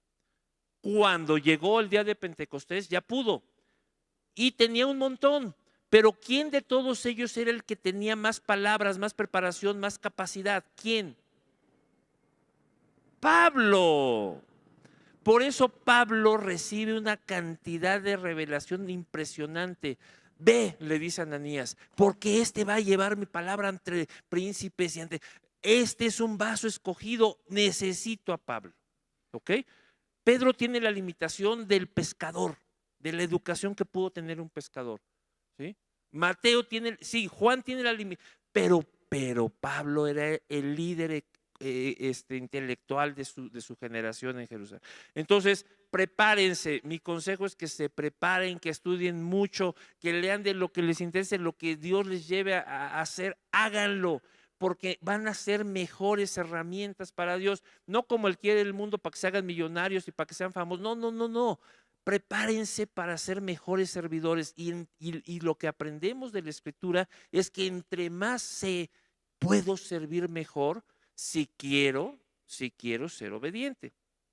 Pablo va a desobedecer en un momento de la historia, Dios le va a decir no vayas a Jerusalén y sin embargo fue, y entonces le fue como en feria y durante más de 4 años no ganó a ninguno. Lo más cerca, según la Escritura, que estuvo fue cuando le dicen, por poco me convences de hacerme cristiano, Pablo, pero ni siquiera, ¿te acuerdas? Entonces, no acabo más porque seguro ya es la hora, ¿verdad? ¿Cómo estamos?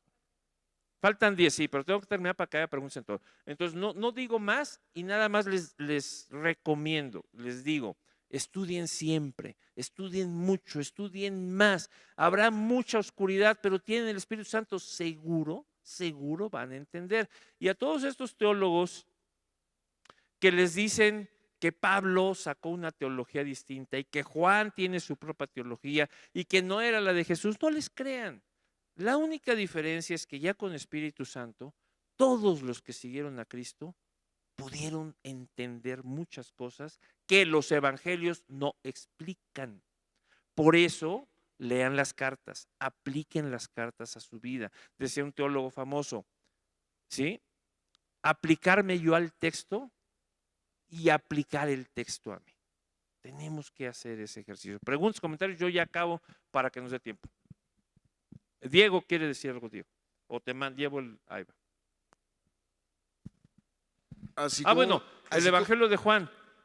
Dilo, Diego, ahorita nada más voy a acabar con el final. No, era solamente decir, ¿conoces una traducción al español que sea muy buena? Por ejemplo, estaba viendo lo que decías, a Dios nadie le vio jamás, y dice aquí, es discernir, fijarse. Sí, yo he estudiado varias veces, Juan, hasta ahora que lo dices veo esto. O sea, siempre ha dicho, a Dios nadie lo vio jamás. No, a Dios nadie lo discernió claramente. Lo comprendió, pero el término griego así más rico, más profundo, es nadie lo comprendió. No lo comprendió jamás. No, imagínate qué terrible que tu creación contera, que todos no te comprendan. ¿Saben lo que es eso? ¿No es terrible? ¿Entienden la soledad de Dios? Sí. ¿Por qué creó Dios el mundo? Para darle un lugar a donde estuviera el hombre. ¿Y para qué crea el hombre? Para tener una familia, para tener hijos. Nosotros somos paternidad planeada. Por eso hace el prorizo. Pero bueno, síguele. No, te estaba preguntando si conoces una traducción que sea muy buena del Nuevo Testamento. En inglés, por lo menos de Juan. En inglés, no. Yo en español, yo no conozco una muy buena. Todas pueden servir y son muy útiles, pero en inglés de Message es muy bueno. Voy a comprarla. Todos aprender inglés. Sí, perdón. ¿Sí? ¿Alguien más? ¿Nada? Vámonos entonces. Si ya no hay más preguntas. Sí, acá hay preguntas. Entonces no nos vamos, no se preocupen. Tampoco ando corriendo. Vamos. No, qué pena. Es que yo presento disculpas porque no es Manuel, es Raúl. ¿Y qué tiene? No, un momentico que sí tiene. ¿Con cuántos me equivoco? No, hombre. Momentico, que sí tiene porque en la tarjetica puse Emanuel, pero es que yo estaba pensando en Manuel María Monasterio y eso es importante porque este es un desarrollador de tecnología muy grande que está metido en el tema bíblico y él necesita el conocimiento que este señor Raúl María de la Cruz Martín. Raúl Martín de la Cruz. No, Raúl Martín Cruz Mireles. Raúl Martín Cruz Mireles tiene el contacto, es el puente para que ellos tengan ese conocimiento, porque lo que necesitamos es que esto reviente, o sea, que se conozca mucho. Y él está desarrollando esa tecnología, se la pasa entre la India, es mexicano además, es de México, y se la pasa entre la India y ahora se asoma un poquito por Medellín. Por eso me equivoqué. Pero vale la pena dejarlo ahí, tenerlo, ¿ok? Muy bien, sí, pero no se preocupe. Muy bien. ¿Algo más? ¿Nada más? ¿Acabamos? Allá atrás, piden por allá Estamos en tiempo muy bien. Bueno, creo que quedó un poco en el aire cuando Patti hizo la pregunta y dijo que quienes no creían en Jesús pues se perdían y se convertían en demonios, ¿verdad? Bueno, eso no dice la Escritura. Bueno. Eso no me preocupa porque no está revelado. Perfecto, ok. Pero entonces, cuando dice Jesús que a los que han creído en Él les da la potestad de echar fuera demonios, ¿a qué demonios se refiere? ¿O quiénes son los demonios entonces? Bueno, en la Escritura se afirma que existen seres espirituales que pueden poseer a los seres humanos. Hoy, en esta época, ya no somos muy adeptos a creer en esas cosas, pero eso sí dice la Escritura, que algunos seres humanos son poseídos por seres espirituales, ¿no? Entonces yo entiendo que se refiere a esos seres espirituales que muy probablemente sean parte de los ángeles rebeldes que siguen a Satanás. Y eso es no está así revelado, pero es muy probable que así sea. Yo pensaría que tiene sentido.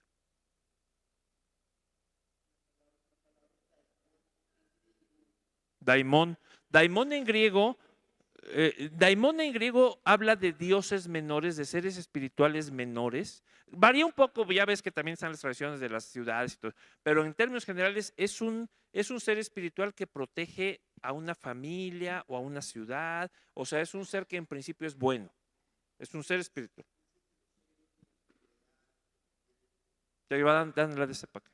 No, que dicen en los diccionarios, pues que conozco, que eran los héroes de la antigüedad, que murieron, los hombres de renombre, Ajá. los dioses familiares que eran los ancestros a los cuales se les En algunas dedicaba. tradiciones son así y en otras son seres espirituales, pero sí, la idea es que están en el mundo espiritual y que protegen a un grupo, a un individuo, a una familia, a una ciudad, sí, eso es así. Y pueden ser, como dices, antecesores, pero más bien los antecesores están abajo en el Hades y están, porque nadie regresa del Hades. Hay un montón digamos, de tradiciones sobre eso en el mundo griego y el alma que se muere ya no regresa del Hades, ¿no?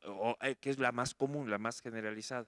Y entonces, pues los muertos ya no pueden regresar. Por eso les tiras leche y les tiras vino para que beban y todo, pero ya no. Y entonces estos seres son seres del estilo de los dioses. Porque no sé cuál es el salmo que asocia demonios, muertos y ídolos. Dice lo que sacrificaron a los ídolos, lo que sacrificaron a los muertos. Pégatelo más a eso. Lo que sacrificaron a los ídolos, lo que sacrificaron a los muertos, lo que sacrificaron a los demonios. ¿Daimon? A los daimon. Pues, bueno, en hebreo. No sé, habría que revisar y tenemos que ver a qué se refiere. Sí. Oh, última pregunta, va. Me he cuestionado mucho. Un niño, cuando muere un bebé, ¿sí? Porque él no tiene uso de razón. Por supuesto, como no tiene uso de razón, no conoce a Jesús. Un niño, ¿para dónde se va? Cuando se pierde, se condena, ¿para dónde se va? Hasta donde sé, pero es una hipótesis, porque digamos es de lo que se sabe, es que no tienes nada que juzgarle. Entonces, pero tampoco es parte del cuerpo de Cristo. Entonces esperaría aquella resurrección en la que se llama la resurrección de los justos, o tal vez a la de los injustos. Yo creo que resucitaría en la de los justos, que es una resurrección que incluye a Abraham, Adán, que ya hablaremos. ¿Ok? Sí. Muy bien. Otra más. Y los espíritus que poseen a las personas no son los espíritus de los muertos, o sea. No, al menos no en la escritura, eso no se dice jamás, y si los muertos están dormidos, pues tampoco se puede, entonces son seres espirituales. De los seres que murieron sin Cristo. La escritura no dice eso, y si aceptamos que cuando uno muere queda inconsciente, no podría ser el caso. Como dice Eclesiastés, ¿no? Que no hay memoria ni nada de eso en la muerte. Y si uno va a echar un espíritu inmundo y le pregunta al espíritu inmundo cómo se llama, y el espíritu inmundo le da un nombre. Honestamente, yo no le creería a los espíritus inmundos. Yo no les creería, pero a lo mejor te da un nombre que sea su nombre, no lo sé. O sea, ahí sí ya no sé, porque la Biblia no me explica de esas cosas. Hasta ese detalle, no lo sé. Pero lo que sí sé es que la Biblia dice que los muertos, los seres humanos muertos, están inconscientes. O sea, no son esos seres que poseen otros humanos. Así hayan muertos sin Cristo, porque esos van a ser juzgados en la resurrección de los injustos, que es otra resurrección que es después de la de los justos, después de los 1000 años. Y ahí esos por obras se van a juzgar. Raúl, Sí. la última pregunta. Sí, bueno, ¿cómo estamos? Sí. Es que 5 minutos. Aquí Yami me dice que 5 es minutos. que, ¿qué dice en la escritura? Que cuando el espíritu inmundo sale del cuerpo, el espíritu inmundo va por lugares secos y Y regresa. busca otro cuerpo donde O meterse. sea, es ¿sí? como da a entender como si la persona muere y su espíritu que no pensamos nosotros que murió sin Cristo. Mira, déjame explicarlo así. A ver, no me gusta mucho hacer esto porque esto no está en la escritura, pero no es tan absurdo y algún día un teólogo hindú me lo contó y a lo mejor él decía, miren, Dios nos hizo con un espíritu original y si lo perdimos, pues nos quedó como un hueco, ¿no? Él preguntaba, ¿cómo como un hueco? Sí, pues nos falta un pedazo y debe haber dejado como un agujero. Decir, yo nunca lo había pensado así. Digo, bueno, pues sí, si lo quieres ver así, y por eso es que nos pueden poseer, porque ese agujero se puede meter un espíritu que no era. Le digo, bueno, es que eso no dice la Biblia. No, pero no es lógico. Le digo, bueno, pues sí, podría ser. Y entonces, pensando así como este teólogo, entonces uno diría, bueno, cualquier espíritu puede poseer a cualquier, sí, pero los hijos de Dios, ese hueco ya se llenó. Entonces no podemos ser poseídos. Y esto es interesante porque, y entonces, ¿cómo es que sí se expulsan a espíritus de cristianos? Todo eso es un tema enorme, tremendo, pero en la Escritura nota que una vez que tienes a alguien que ya ha sido expulsado, no vuelve a ser poseído. ¿Te fijas? De los que Cristo trabaja. Entonces, no todos son poseídos, o entonces ya su propio deseo y en realidad no era. Es un temazo que seguro en 5 minutos no resolvemos, ¿no? Sí, pero bueno. ¿Algo más? ¿Vámonos? ¿No? ¿Ya? ¿No? Vámonos. Perdón, yo quería. ¿Cómo explicar cuando el rico Epulón y Lázaro, el rico están en diferentes lugares y el rico le dice, Padre Abraham, mándale a decir a mi familia? Sí, no sirvió la. Ah, sí, claro, ven. No la reconozco. Sí, claro. Sí, claro. Agárrala. Sí, a ver. Una pequeñita pregunta. Ajá. Entonces, cuando la palabra dice que el espíritu encuentra la casa barrida y limpia. Sí, también. Ajá. Y cuando viene con otros, Sí. vuelve y dice, Sí, ajá. Cuando la palabra dice que encuentra la casa limpia y vacía. Solo un segundito. Tiene cosas de Cristian también. Sí. Perfecto. Entonces vamos a meterlo rápidamente aquí. Lo que pasa es que eso se refiere a que ya quedó bien el individuo, espacio insuficiente, no cabe. Necesitamos borrar o traer una catedra de 32. Traigo mañana otra. Eso. Gracias. Listo. Eso lo podemos ver si quieren después, porque me van a... Somos Palabra Viva.